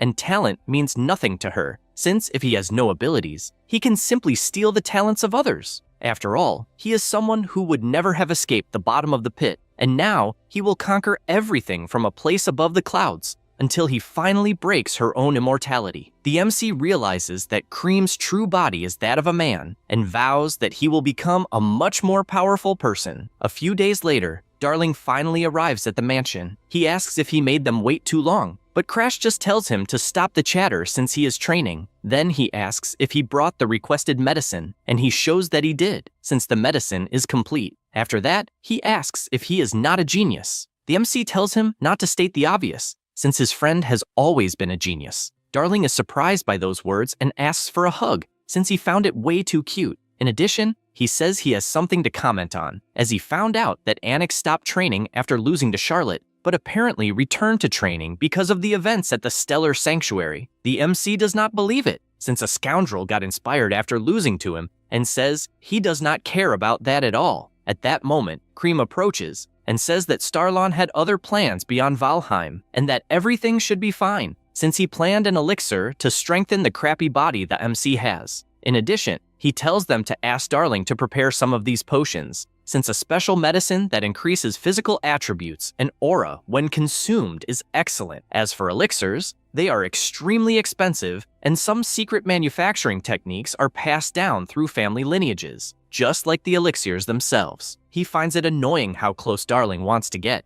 but knows that before the regression, these elixirs would be impossible to obtain, since they are only for selected people. Cream tells them not to worry, since he knows the formula and it is enough to have the alchemist make it. With that instruction, he orders the elixir to be made, and Darling asks why this came up out of nowhere and whether the news about Annex got him excited. In addition, he asks whether there is money for the materials, since as far as he imagines, the Valheim family will not pay for it. He tells him not to worry, since he will find a way. Inside, he knows he can handle this if he uses the knowledge he acquired before the regression. That said, the crow passes on the instructions for preparing the elixir, and the MC relays everything so Darling can make it. The alchemist is surprised, taking notes, and even says he cannot believe where he got so much information. He replies that it is a secret method of his family. Darling admits he is surprised, but still says there is a problem regarding obtaining the materials, since he cannot get his hands on the sun snow fungus or the golden dragon herb, because first of all,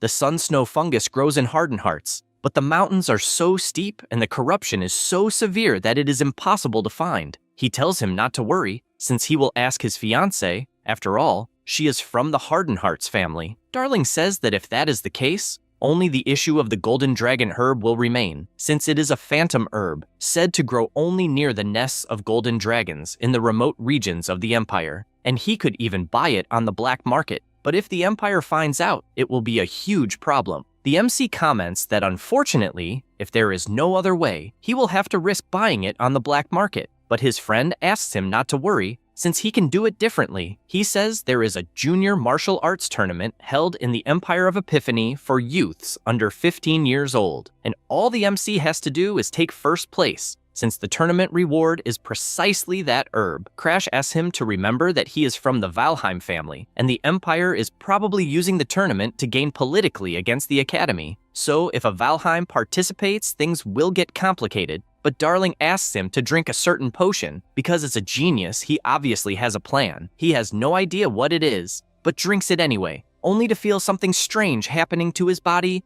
until his body turns into a woman's. Darling warns that it is fine to participate if he is a girl. The MC gets irritated and threatens to kill him, since it must be some kind of joke, and the boy just apologizes, saying it was the only solution he found. A few days later, the two continue training, and the crow prepares its attack and launches several black slashes. But the MC, who was concentrating, manages to block them one by one and does so constantly until he is hit by one last strike, and his master orders him to stop there. She explains that the pure blade technique she taught that time is a style that reads the enemy's attacks without retreating. It is a high-level technique to instantly comprehend the movements of his opponent. Then, combined with the natural intuition of the sixth sense he possesses, he will reach a realm of clairvoyance. In addition, she talks about the elixirs, since he can use them to strengthen the body, and his movements will finally keep up with his thoughts, making him even stronger. After all this explanation, the MC goes outside, and with a medicine in hand, asks if by any chance he has not forgotten. This is because a few days earlier, he asked Darling whether the medicine really would not make him be seen. The boy explained that this is exactly the case, since not even magic can detect it. So, if he uses it to disguise himself as a commoner, he will be able to enter the tournament. Crash says he understands, although he could have said it before turning into a woman. Darling asks him not to take it seriously, since it was just a harmless joke,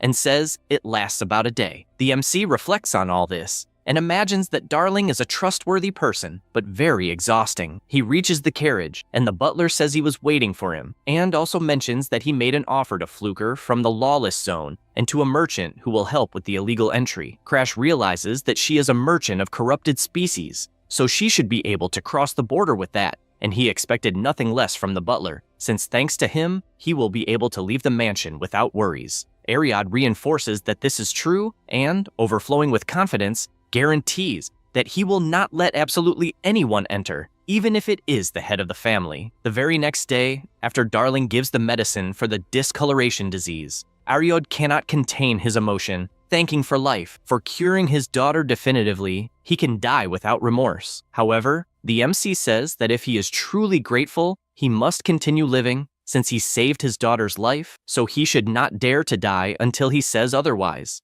And he emphasizes that this is probably a small price to pay compared to her life. He cannot hold back so much emotion, and shouts that he will survive no matter what happens. The MC imagines that at this point he can finally stop worrying about Ariad betraying him. The MC walks a little further and thanks Bianca for agreeing to his request. He also says that she stayed at his house for a while and therefore should rest, but she replies no, since as soon as she obtains the solar snow fungus, she will return immediately, and after that, she will be waiting for him at the Green Pine Mansion. He is happy to hear this and says that he will return as quickly as possible. He also sees the beautiful snacks she prepared and says that he will eat a lot later. With that, he says goodbye to everyone and heads to the Empire. At some stopping points, he defeats corrupted monsters and absorbs their energies to become even stronger. His master asks how the power of corruption is, and he replies that it is stable thanks to his sixth sense. In addition, he thinks it is a pity since the merchant is following a route that avoids corrupted lands, and it is a pity that he was unable to absorb any unpurified corruption along the way.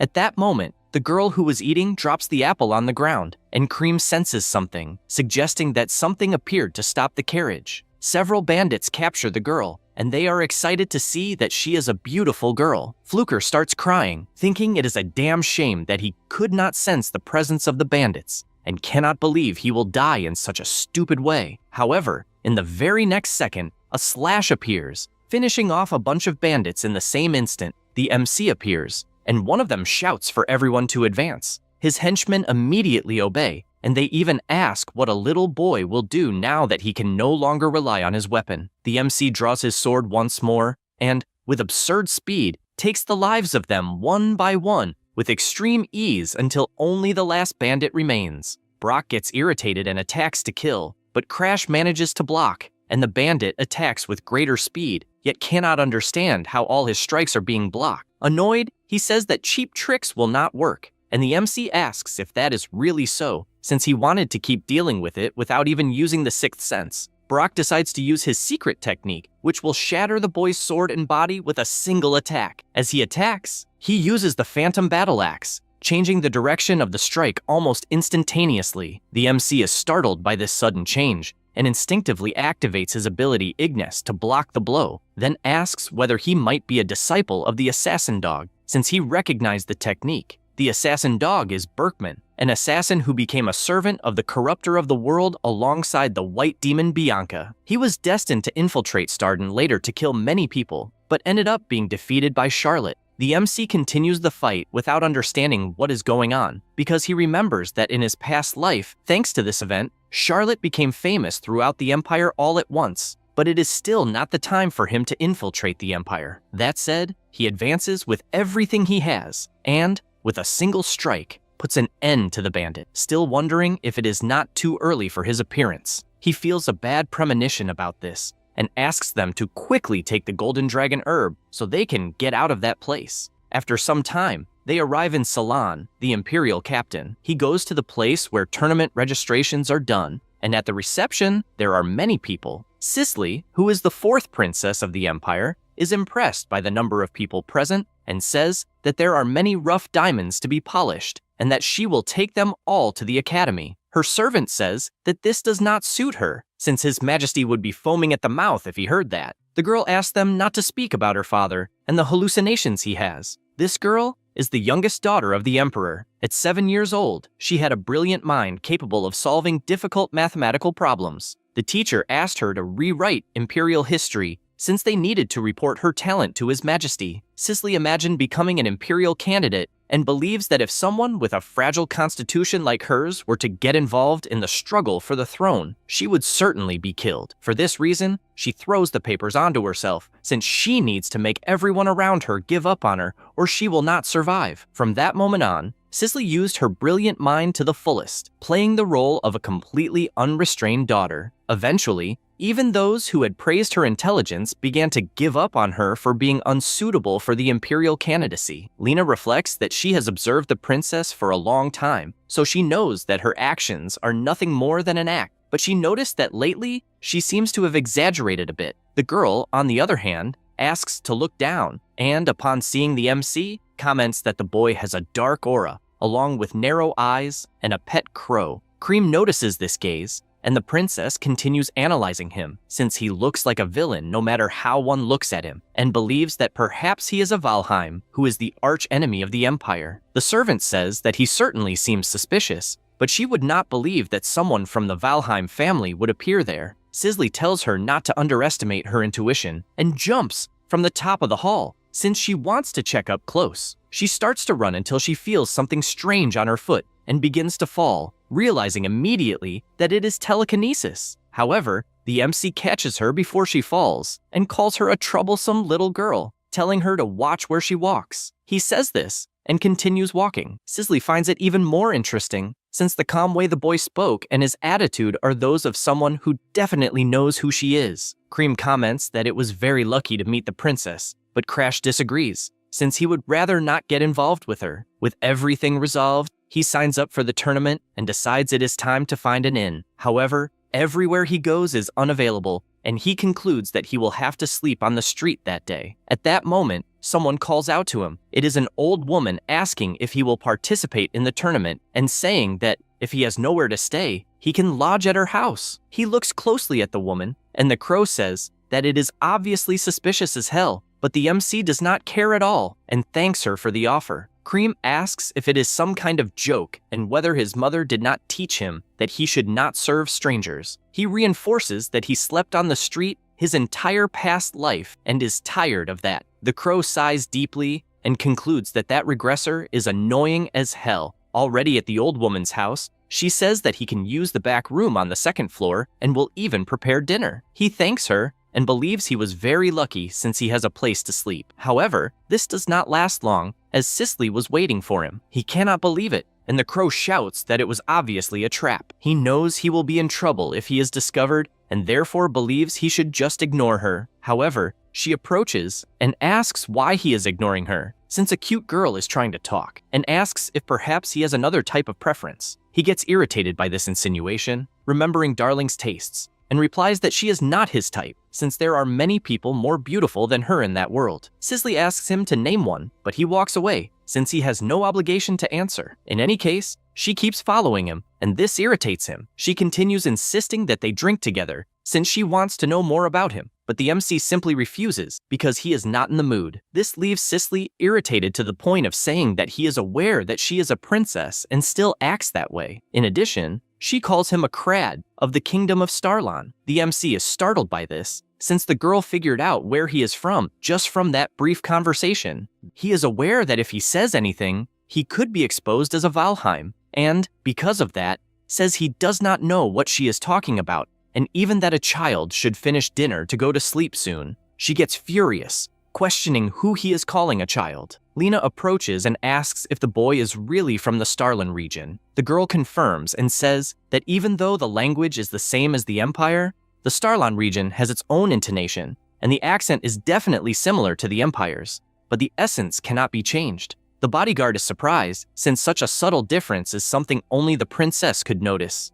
The girl gets excited, since MC reacted in a way that suggests he knew her, but she has no idea who he is. Lena asks if she should capture him for interrogation, and Sisley shouts no, since things have finally become interesting, and because of that, asks not to do anything unnecessary. In addition, she asks if anything was discovered about her sister. Lena says yes, since it was as the princess predicted, because the third princess, Sigrun, is a completely different person compared to a year ago. She states that the girl is not normal. The princess finds that expression dangerous, and regrets that her bad feeling was right, and, at this rate, the first and second princes will be in danger, as a rain of blood will fall over the imperial palace. The next day, MC is passing the test with ease. It is announced that the preliminaries are over and the 4 winners must withdraw. Everyone is surprised, questioning who the narrow-eyed guy is, and whether he is a resident of the underworld. In addition to having a strange body,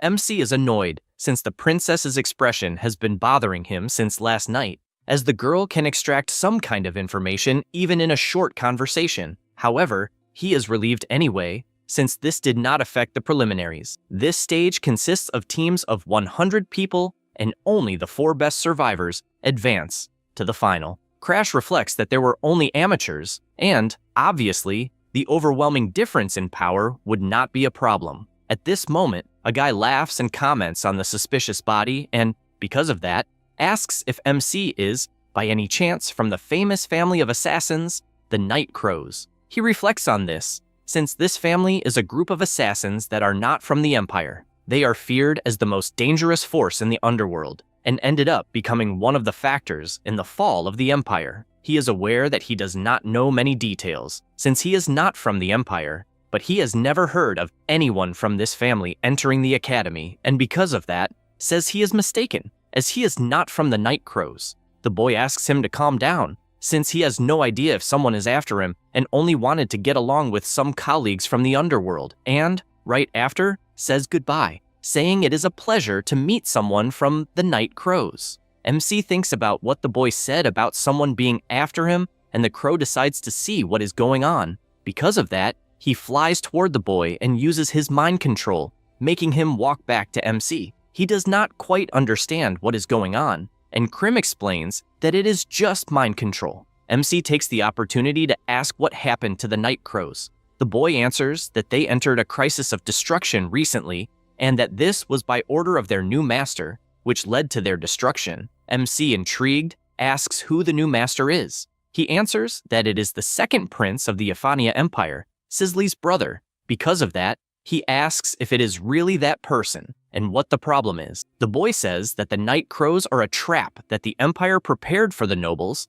and are being used to track and adjust their movements. The Imperial family had been the master from the beginning, and the fact that the Night Crows and the Imperial family were connected was something that was originally meant to be kept secret from the public. Crash finds it strange that even a low-level guy knows that the second prince is the master, so someone is using the prince and intentionally spreading rumors. However, something is wrong, since originally the role of the second prince was to strengthen the influence of the first prince. In this case, the one who benefits from all this conflict is Sigrun, Sisley's sister. The MC finds it incredible, since Arthur's memory inheritance really worked, and if that is the case, the person Sigrun will attack is the one who supposedly killed herself after hiding the Emperor's symbol, the one who made Arthur an emperor in name only. This is the fourth princess, Sisley. To ensure that she can hand over the throne she conquered to Arthur, Sigrun tried to eliminate her own sister. If Sigrun becomes empress, the empire will grow on an overwhelming scale,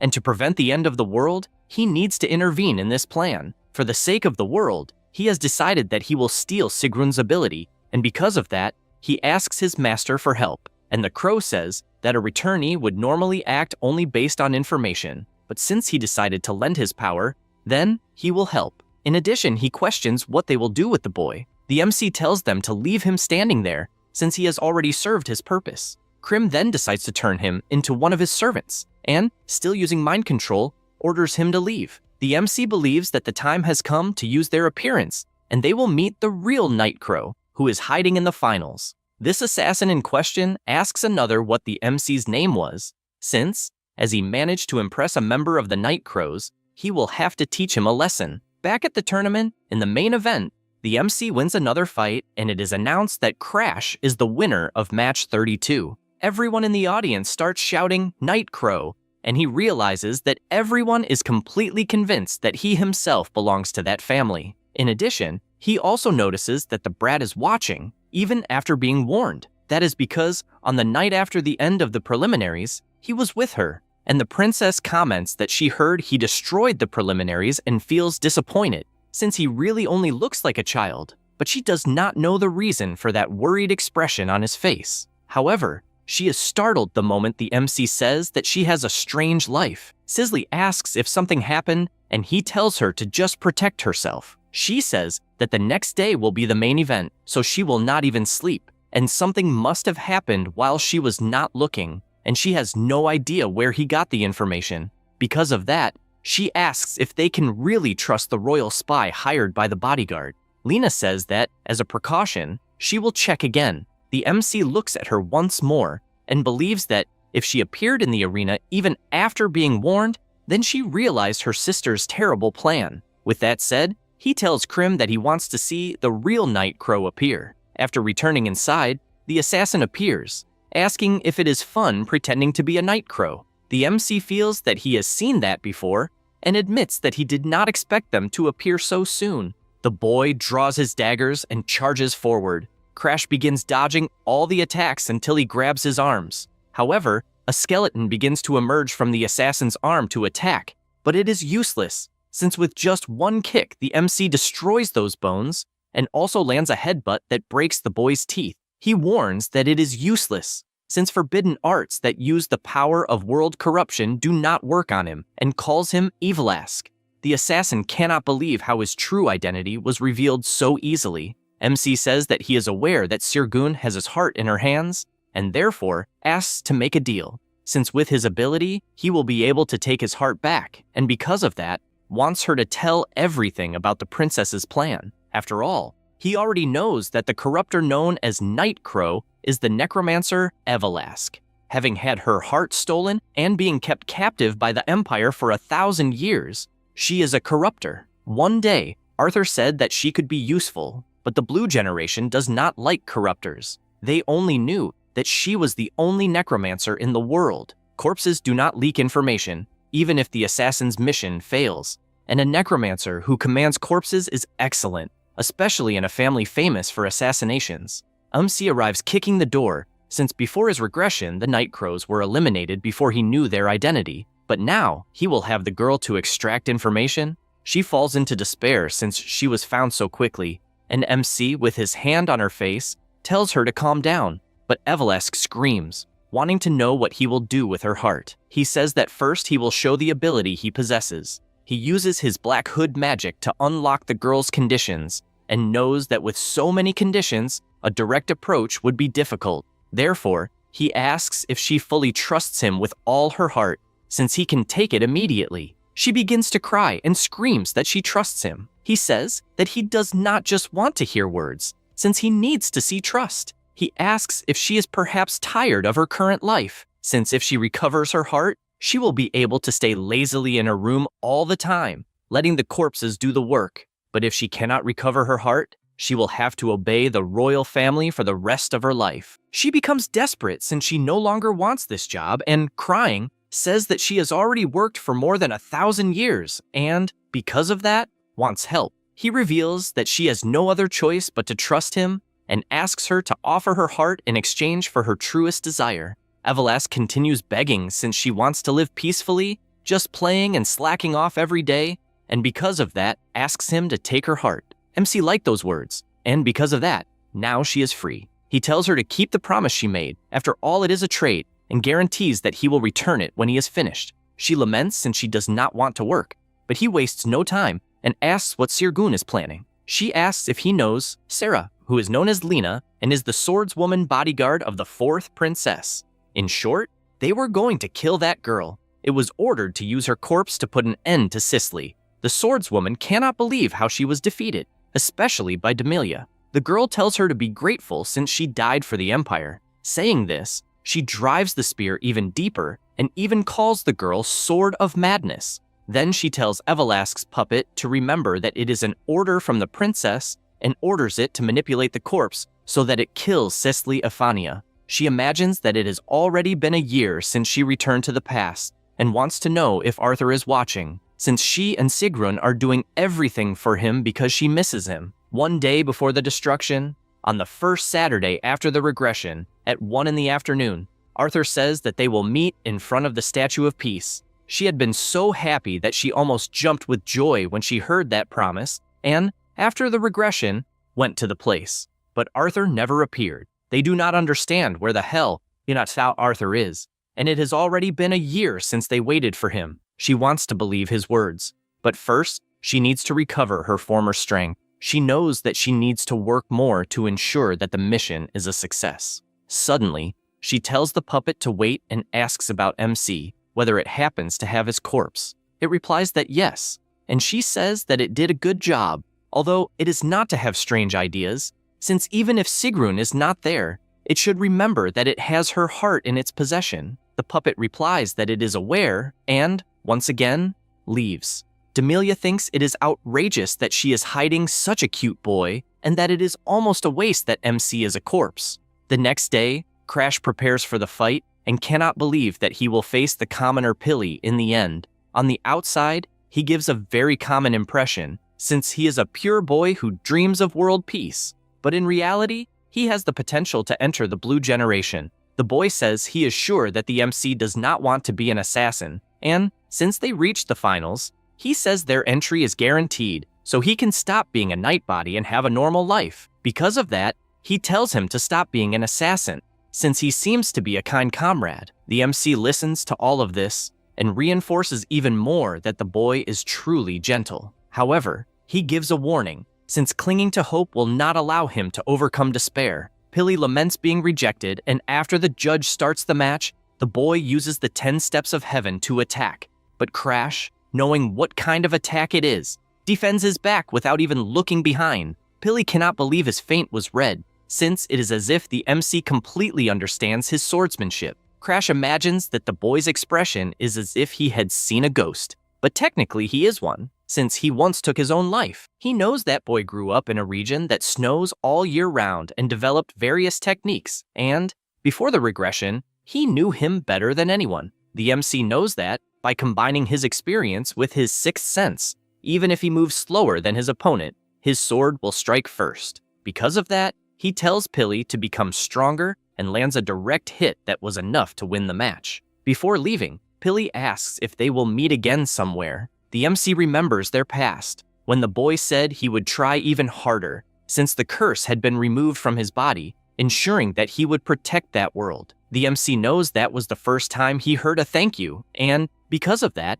he says they will meet again at the academy. The boy says he understands and that he is looking forward to it. The second prince, watching the match, tells Evelask that she was truly 100% prepared and expected nothing less from a nightbody. He imagines that if he uses this group of assassins to attract 9 more, he will eventually have the throne all to himself. She says she is honored to have a favor granted to the second prince, and Siphon asks her to maintain that humble attitude, obeying like a lion dog. At that moment, they notice a strange movement, and the butler shouts that this is the second prince's location. However, he realizes they are the Black Dragon Knights, and does not understand why that order is there, since they are used to punish criminals. Demelia approaches and announces that the second prince is under arrest on suspicion of the murder of the fourth princess, Cicely. The boy becomes outraged and questions why he would kill his own sister. She warns that they discovered he ordered Cicely to be killed, but this leaves Siphon furious with rage, since he never wrote anything like that to anyone. However, a voice questions who said the princess is dead. Demelia recognizes that voice, and Lena tells her to forget the murder, since not even the shadow of an assassin was seen. The woman cannot believe what is happening, and why the girl is still alive. On the night Lena was killed, she was moving at high speed, since the princess's intuition was correct. That was when the girl asked if they could really trust the royal spy they had hired. She said she would check again. When she heard it, she thought it was impossible, but the spies were drawn in, and she does not understand why the hell Cicely is being targeted. At that moment, Krim appears calling Lena and says that, in exchange for her life force, she will grant her the power of immortality for a while, so she must pretend to be dead. The swordswoman is startled when she realizes it is the MC's crow speaking directly in her mind. The power is drained from her body, and she questions what the hell he did, and whether she really has to pretend to be dead. As soon as she says that, Demelia appears behind her and immediately drives the spear into her stomach. That made her realize that, if it were not for the crow, both she herself and the fourth princess would have died at that moment. Cicely orders the arrest of the vice captain of the Black Dragon Knights on suspicion of espionage. The guard is startled, asking what she means by spy. The princess explains that Demelia used the guards because she was convinced they were dead. Then, with a single command, she orders the swordswoman to finish it, and with a simple movement, she strikes a blow that launches the guard with full force against the wall. Demelia cannot believe how things ended up like this. Since she had ordered Evelask to kill Lena, and concludes that the fourth princess is astute for having realized everything, and, because of that, her plan was ruined. She knows that this is the reason Sigrun wants to kill her sister so badly. Because of that, she places her hand on the heart inside her bag and orders Evelask to kill the princess immediately. The girl panics, since the MC has not yet stolen her heart, and as she loses control, she screams for him to save her. At that moment, the Black Hood ability goes to the heart and pulls it from Demilia's hand, leaving her unable to understand why the heart disappeared. She becomes enraged since she failed to kill the fourth princess, failed to capture the second prince, and even lost Evelask's heart, and cannot believe it was all for nothing. Only then does she come up with an idea, since she needs to kill the princess on her own, and will take advantage of everyone being distracted by Evelask's puppets. She prepares herself and advances with her absolute speed, telling Cicely to die at once. However, Crash steps in front, blocking the attack, and even the swordswoman is surprised to see who it is. Demilia questions how a mere corpse managed to stop her divine spear. The MC says that, as always, her simple way has never changed. She is startled since he apparently knows her, and the prince, not fully understanding what is going on, realizes it is his chance and orders her to be captured immediately. The guards take her spear and inform her that she is under arrest on suspicion of murdering the imperial family. She becomes furious at this outcome, since even though her plan was exposed, she should not have done anything unnecessary, and all she wants is for Arthur and Sigrun to help her. Cicely asks if the MC is alright, and he realizes he barely managed to block the attack even using his black flames, and is still far from master level. She says that this is what happens when facing the divine spear head on, but he replies that she is safe, and that is all that matters. The girl becomes extremely embarrassed, and the second prince shouts for them to find the other accomplices of what happened. Because of that, the MC enters the shadows together with Evelask, and tells the princess to keep an eye on her siblings. However, she tells him to wait, since she needs to treat his injuries. But Crash tells her not to worry, as he is used to getting hurt. The swordswoman does not understand what he is talking about, but the princess agrees with everything, although she regrets that he is leaving without her being able to thank him, and promises that she will repay this debt one day. They appear in the carriage, with him finding this movement ability incredible despite having many restrictions. Evelask laments, since she can only teleport living people over short distances, and hands over the golden dragon herb that he had requested. He fulfills his part and hands over the heart, since with that they are even. She was sure that he would make her work forever like the corruptors were, and he does not understand why he would be one. She, in fact, is doubtful, since from what she saw, he used the power of corruption when he stopped Demilia's attack. He understands what is happening, since in her view, the black flames are the power of corruption, and that is why she believed in him the whole time. At that moment, the crow apologizes for interrupting the conversation, but says that he received a message from a subordinate, and apparently, something happened to his fiancée. He asks what that means, and the crow says that he just received a message saying that a bastard known as the Assassin Dog invaded the mountains, and Bianca appeared at that moment. The MC realizes that this was the bad premonition he had when he encountered the Assassin Dog's disciple, and knows that the situation is terrible. For that reason, he warns that they are heading immediately to Hardenhearts. Evelask becomes intrigued, since he is a corruptor who has a fiancé, and, from what she has heard, he is the youngest son of the Valheim family who was engaged to someone from the Hardenhearts. The MC comes clean and reveals that he is not a corruptor, and, undoing his disguise, reveals that his real name is Crash, and that he is the youngest son of the Valheim family. The girl is so shocked that she lets go of his heart and shouts that this is insane, since the boy she knew had always been someone from the Valheim family in secret. Meanwhile, in the territory of the Hardenhearts, Jenica cries, since if she had been honest, Bianca would never have climbed the mountains. Krim's subordinate asks why Bianca suddenly decided to climb the mountain. She explains that the girl couldn't find any in the market and didn't know she would be foolish enough to go alone. A few days earlier, Jenica had made it clear that she would get what that useless Valheim wanted,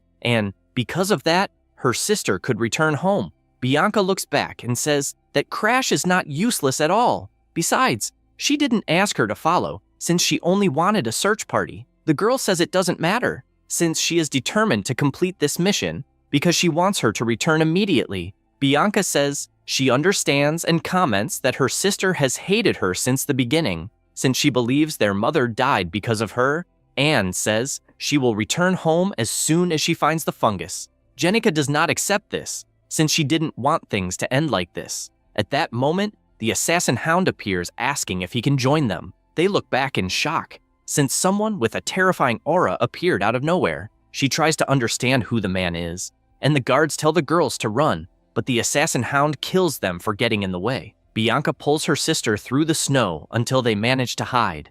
Jenica asks what is wrong with that guy, but all her sister says is that she promised Crash that she would definitely bring back the solar snowfire. Her sister says she is tired of hearing about his fiancé and that she doesn't want to die in that place, and says she has an idea, since they are equipped with a movement artifact and might be able to delay him if they reach the glacial cliff. The hound realizes they were clever, even though he sees no difference. At the cliff, Jenica apologizes, saying it is her fault, but Bianca points forward, saying they must jump onto the rock ahead.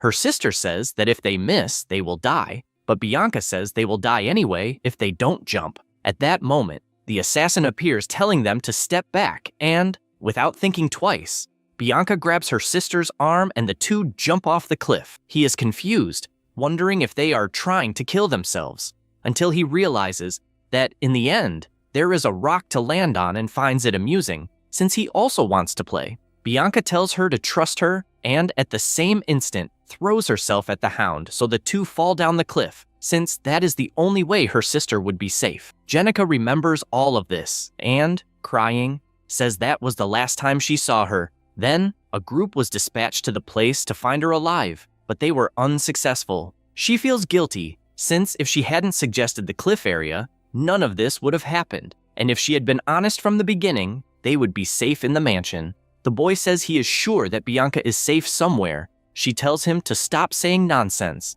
since a week has passed, and even if she managed to escape the assassin, Bianca spends all her time reading books, and there would be no way to survive in the deep mountains. The girl is actually sleeping, and in her dreams, all she wants is to see Crash. She wakes up and realizes she fell asleep again. She reflects that she survived for days with only nuts and the heat from the solar snow fungus, and at least her legs are fine. After falling off the cliff with the assassin, she kept climbing to higher places to send a request for help. Eventually, she reached a place where solar snow fungi grow in abundance. She picks up these fungi with her hand, since, as the name suggests, they emit natural heat. Being in a cave about to collapse, she managed to stay warm. She used a survival book as a guide and managed to treat her injuries. But between the cold, the injuries, and the lack of nutrition, her stamina reached its limit. She does not know if she will be able to hold on much longer, since she keeps falling asleep, and it is a pity, since she had promised Crash that she would deliver the fungi to him. The assassin feels relieved to finally find her, and says that her path ends in that place. She crouches down since she saw a nut, and at that moment an axe flies toward her and causes a massive explosion that throws the girl away. At that moment, the assassin dog approaches, calling her weird since her expression did not change at all, and admits that he did not expect the fiancé of someone from Valheim to be so troublesome, and that if she had behaved like a hostage, she might have returned home intact. He takes her hair ornament, since he will be able to earn good money, and all Bianca can think about is that she wants to return to the Green Pine Mansion with the MC, reading books while he trains. Maybe the days she spent with him left some emotions behind, and for someone who has no emotions, she knows how valuable that is, and if she had realized how comfortable and fun it was, she would have enjoyed it more. So once again, she calls for the MC, and at that moment, he appears punching the assassin in the stomach, sending him flying backward while questioning who the hell arrived. Crash, holding Bianca in his arms, says she did very well and asks to leave the rest to him. The girl feels relieved to see him and faints. The MC tells Krim to take care of her, and the crow warns that he will not be able to intervene, since his servants are not strong enough to fight, and Evelask is still afraid of the guy. He says that is not a problem, since the necromancer teleported him to the place, and that was already a great help. Krim says that last time he escaped by luck, but states that unfortunately the assassin dog is stronger than him, and therefore asks if he is sure he can win. The MC replies that it does not matter how strong the guy is, since in the end, he will win. Bergman asks who he is and why he is intervening. Crash tells him to give it back, but the guy does not understand what until he takes the ornament back since it belongs to his fiancée. Immediately, the assassin dog advances since he is facing the famous brat from Valheim, and soon the MC realizes how fast the guy is, since he can barely keep up with him using his sixth sense. Bergman says that if he takes both of them as hostages, the price will increase tenfold. Both begin to exchange blows, and the MC is increasingly pressured. The dog wants to see how long he will be able to block the attacks, until he lands a direct hit on the sword that sends it flying away. Then he approaches since the game is over, but finds it strange since Crash disappeared and he cannot sense him anywhere. The MC appears behind the opponent and lands a close-range strike strong enough to crack some of the guy's ribs. However, the MC picks up his sword again since he needs an even stronger blow, and so he advances with his Ignis ability. The guy does not understand what the hell is happening and activates his Ghost Link, which puts the MC into a kind of illusion. The dog takes the opportunity to approach and asks if he believes he will be able to endure this. And since the search party will arrive at any moment, he decides to deliver the final blow to end it all. The MC knows that this is a secret technique that manipulates the sense of aura through sound. Before his regression, he would have been defeated in an instant, but he has already overcome this many times, and his hypersensory perception through the flow of mana can activate the mind's eye. He is aware that he cannot show all his cards. Meanwhile, Bergman wonders if it was a bluff, since when the MC blocked his axe, he showed a movement that was far from normal, and he does not know how long the phantom bond of such a dangerous power will last. And he was right, because out of nowhere, the MC breaks free, and the dog laughs, as he was sure he was not an ordinary prey. He realizes he will have to be more careful when approaching, but finds it strange since Crash is not reacting to his provocations. This makes him consider that his ability is finally taking effect, and so he activates the Phantom Axe, as he must continue attacking until he tires and wants to see how long he will endure this endless illusion. The MC blocks as best as he can, even with some attacks passing through his defense, and Krim becomes worried since at this rate, Crash will really die. Evelask asks if it is really fine to let him die in a place like that, and wonders if she should help him, but she is aware that if she defeats Bergman, it will be extremely problematic, since his master, the Mad Dog, will hunt her down for revenge. She watches the course of the battle and decides that despite her hesitation, she must repay her debt and cannot abandon her benefactor. However, the crow throws her away, telling her not to interfere, since it was the MC himself who chose to deal with the situation alone. Because of this, he asks her to trust the man who restored her heart, since he has the mental strength to carry the fight to the end. Evelask says that is fine, but warns that if Crash dies, she will resurrect his corpse. The MC realizes he is at his limit and has been reading the assassin dog's attacks using his mind's eye, but his aura is exhausted. So, from that moment on, he needs to trust his instincts. However, the axe that hits was an illusion, and the assassin dog appears from above attacking, ensuring that this will be his end. The MC panics, as his situation has worsened too much, but he learned the truth about his limits a long time ago. He was a weak boy who had no talent, and unlike geniuses, it was impossible to grow stronger in the face of an opponent with overwhelming strength. He knows that because of this, he has been hiding his fangs until now and activates his forced rupture, blazing erosion. Using Ignis's flames to convert the energy of world corruption, he surpasses the strength and limits of human flesh. In his current state, he can only maintain this ability for exactly 3 seconds, and filled with rage, he declares that he will finish this before that.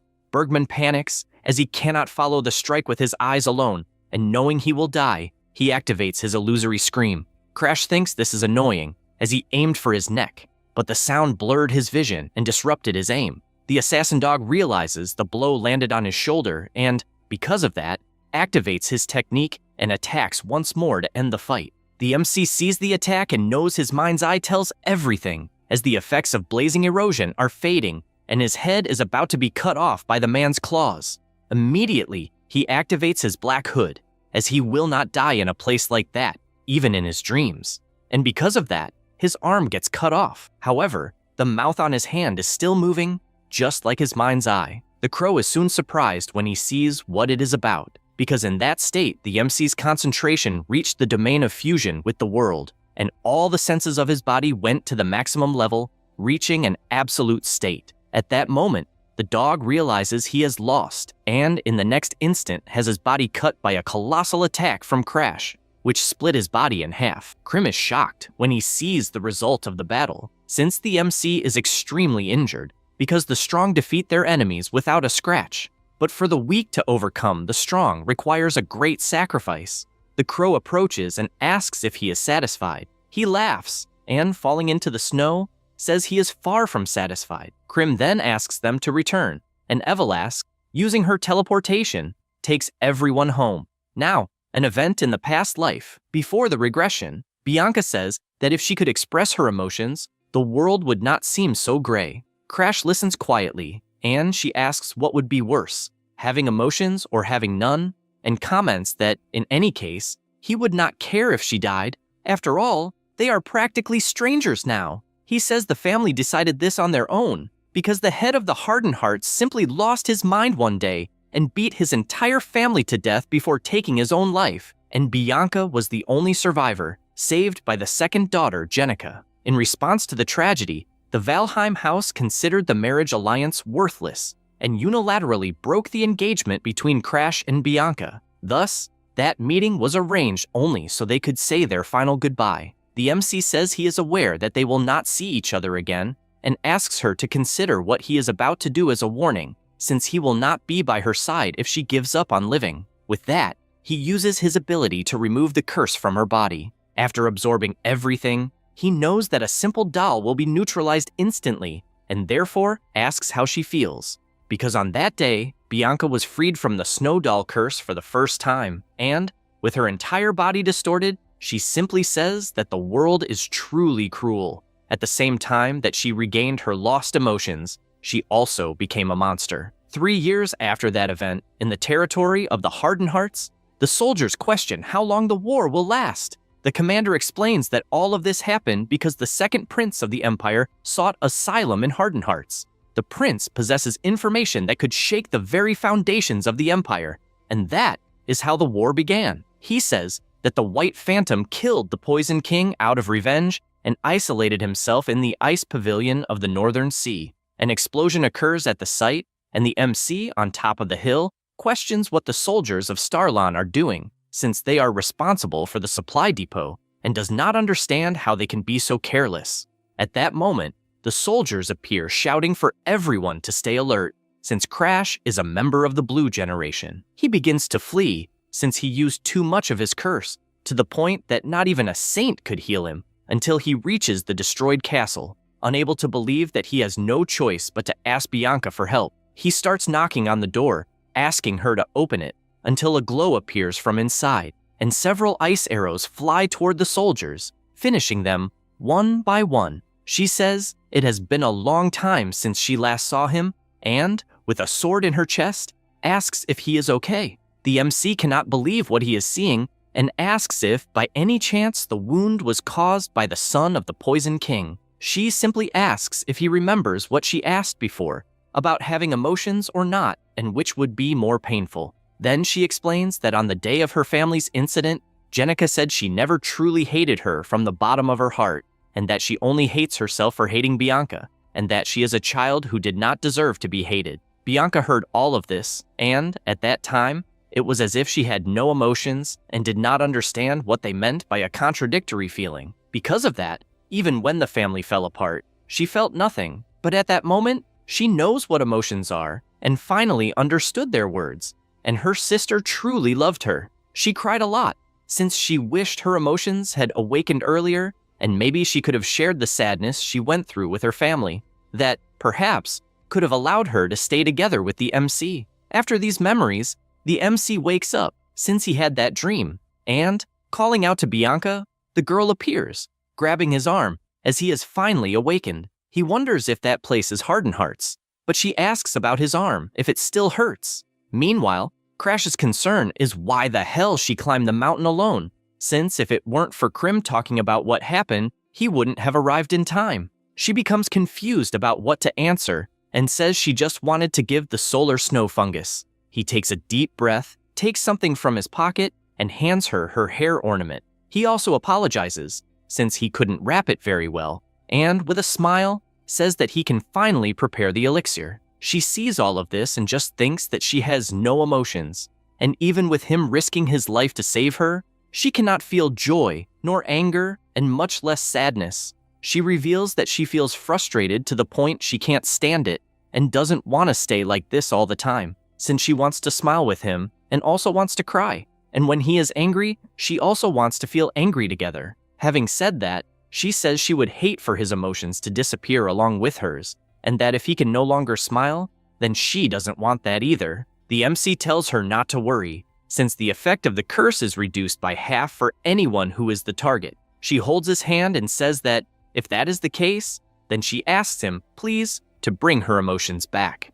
Crash says there was no need to even ask. That's because the second unlocking condition has been met, which was to become the most important person to Bianca. By doing this, all emotions surge in her mind, and seeing him smiling, she can't hold back and runs to hug him. That's because if she could express her emotions like this, at least the world wouldn't seem so gray. After a while, she stops crying, and the MC asks if she is feeling better. This makes him imagine that she has returned to that impassive state and is probably having trouble processing these emotions. Suddenly, Jenica knocks on the door, asking if she can come in, and when she does, she is startled, as she doesn't understand what happened to her sister's eyes. Crash simply asks what she is doing there, and she replies that her brother invited Bianca for lunch, and since the MC cannot move, she decided to bring his meal upstairs. Crash imagines that she wants to talk to Bianca as family, especially since she didn't even look at him. In his past life,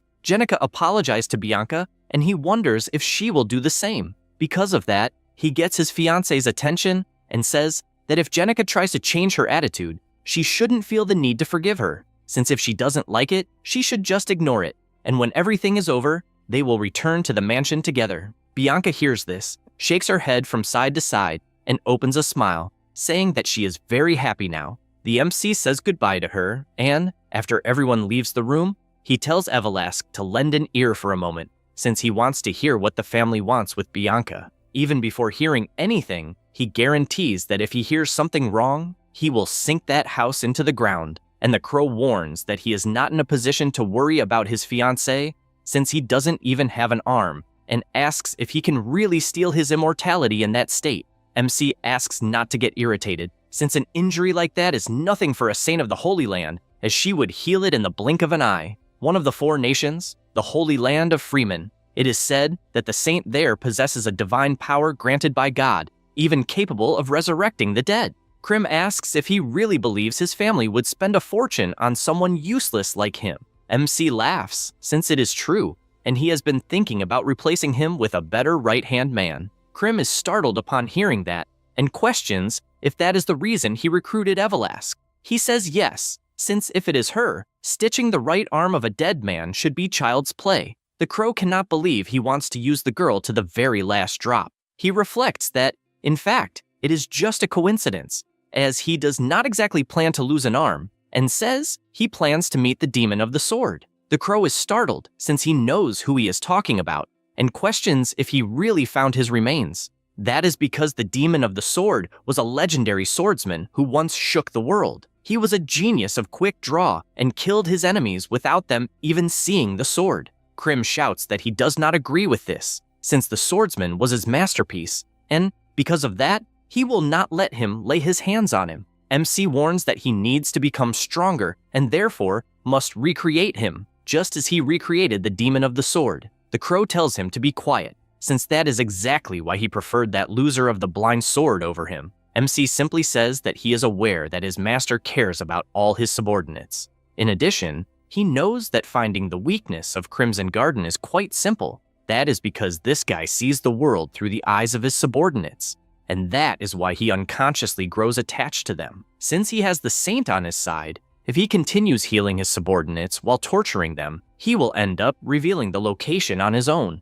MC saw this before the regression and thought it was insane how Arthur did that. He reveals that the demon of the sword died of old age, but his style has not died yet, and since he knows his master can see everything, then all he needs to do is transplant the demon swordsman's arm into himself, and with that, he will be able to bring the legendary techniques back to life. The crow becomes undecided about this and asks to wait for 2 days. MC thanks him and imagines that this resolves the situation of his arm. Now he only needs to see how the house, Valheim, will react to the news he sent and still needs to settle his matter with the Hardened Hearts regarding that arm. In addition, he is worried about Ariod, since even though he was informed, he must still be concerned. He lies down on the bed, since he is tired, and Evelask remains relaying the communication through the rat. Bianca refuses the request, and Mariakan, who is her brother, says that he has already settled matters with the vassals, and, because of that, she must hand over the position of fiancé to Jenica. She replies that she may be a child,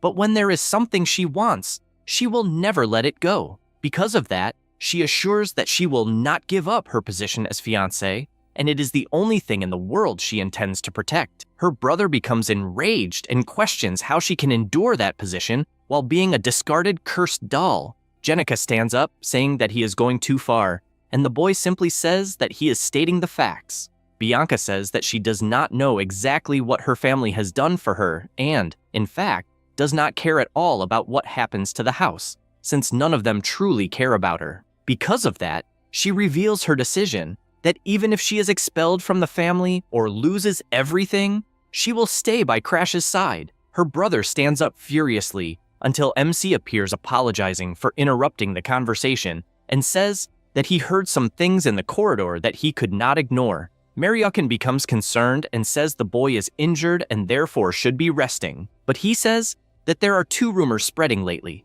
The first is that Crash saved his fiancée by defeating the assassin dog, even at the cost of losing an arm. And the other is that the security of House Hardened Hearts is pathetic to the point that they couldn't stop an assassin dog.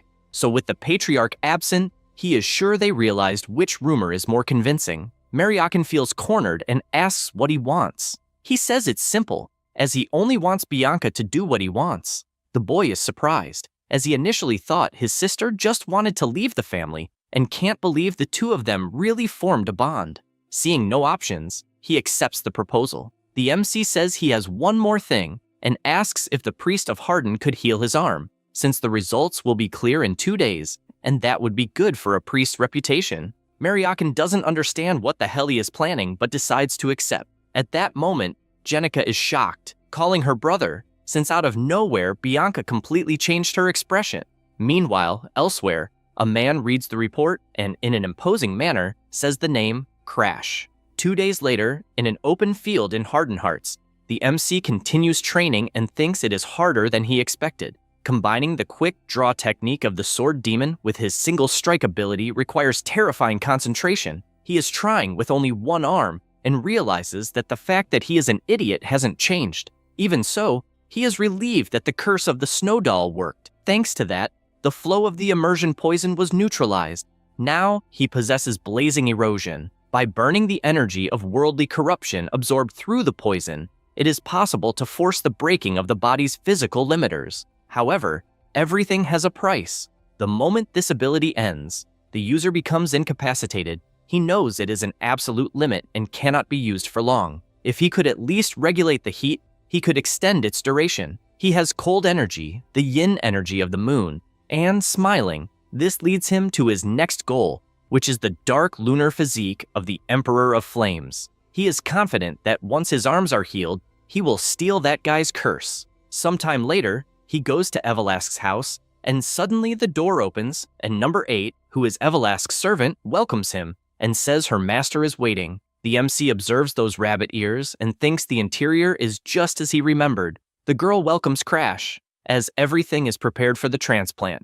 The MC finally stands before the sword demon's arm and asks if it can be attached immediately. She says it is not impossible and that it will be incredibly painful, and if he is afraid, she can knock him out. He says it's fine, as he is used to pain. She warns that she doesn't want to see him crying in the middle of the process. He lies down beside the arm, and the girl begins the procedure. The arm begins to fuse with his body, and he feels a surreal pain. The regeneration of the fusion is completed, and now Evelask moves to the final step, which is the connection of the nerves. causing another terrible pain. At the end, Evelask admits being surprised that he endured without fainting, and the MC, testing the new arm, thinks there is a reason he endured without losing consciousness, and decides to test the immersion poison on that arm. Its appearance changes completely, and it was as he imagined, since if he had been unconscious, the immersion poison could have gone out of control while absorbing the arm. And he begins to control it calmly until his arm returns to a normal appearance. His master asks if it is over, and he says yes, as it feels like his own arm. Krim tells him to test it right away while he is learning the art of quick draw and tells Evelask to provide the training field, but the girl warns that she is not his servant. However, Krim asks if she is not looking for the ancient book Hakuben. Immediately, the girl changes her expression and calls the Raven Lord Krim. Number 8 says she will show the way, and, as they walk, the Raven asks how much he knows about the quick draw art of the sword demon. He says he is aware that it is strong, and Krim asks if that is a joke, since he should not have returned with such a mediocre level of knowledge. With that said, he explains that it is something completely different from anything else. Normally, a quick draw technique involves accumulating aura while the sword is still in the sheath, and then simply drawing it at maximum speed. But the sword demon's technique is different, as it takes the accumulated aura inside and decomposes it into fine particles. These granular aura particles increase explosive acceleration, and when it reaches the limit, the blade bursts outward. After saying that, he asks if he understood, and he says no, but he will just test it. The Raven tells him to surrender to the memory of the arm, since the thousands of strikes from the sword demon of that period are engraved in that arm. The MC likes this, since both a good master and an arm of the sword demon are gathered, and now only his own will remains, and he will test it as many times as necessary. A few days later, he continues practicing frenetically, attacking even number 8, who says she can see the blade with her own eyes. The sword demon's technique should be so fast that it would be impossible to perceive. He believes the problem is truly his own aura, and, because of that, thanks the girl for staying with him every day during training. She says that he should trust himself more, and explains that a single-digit number like her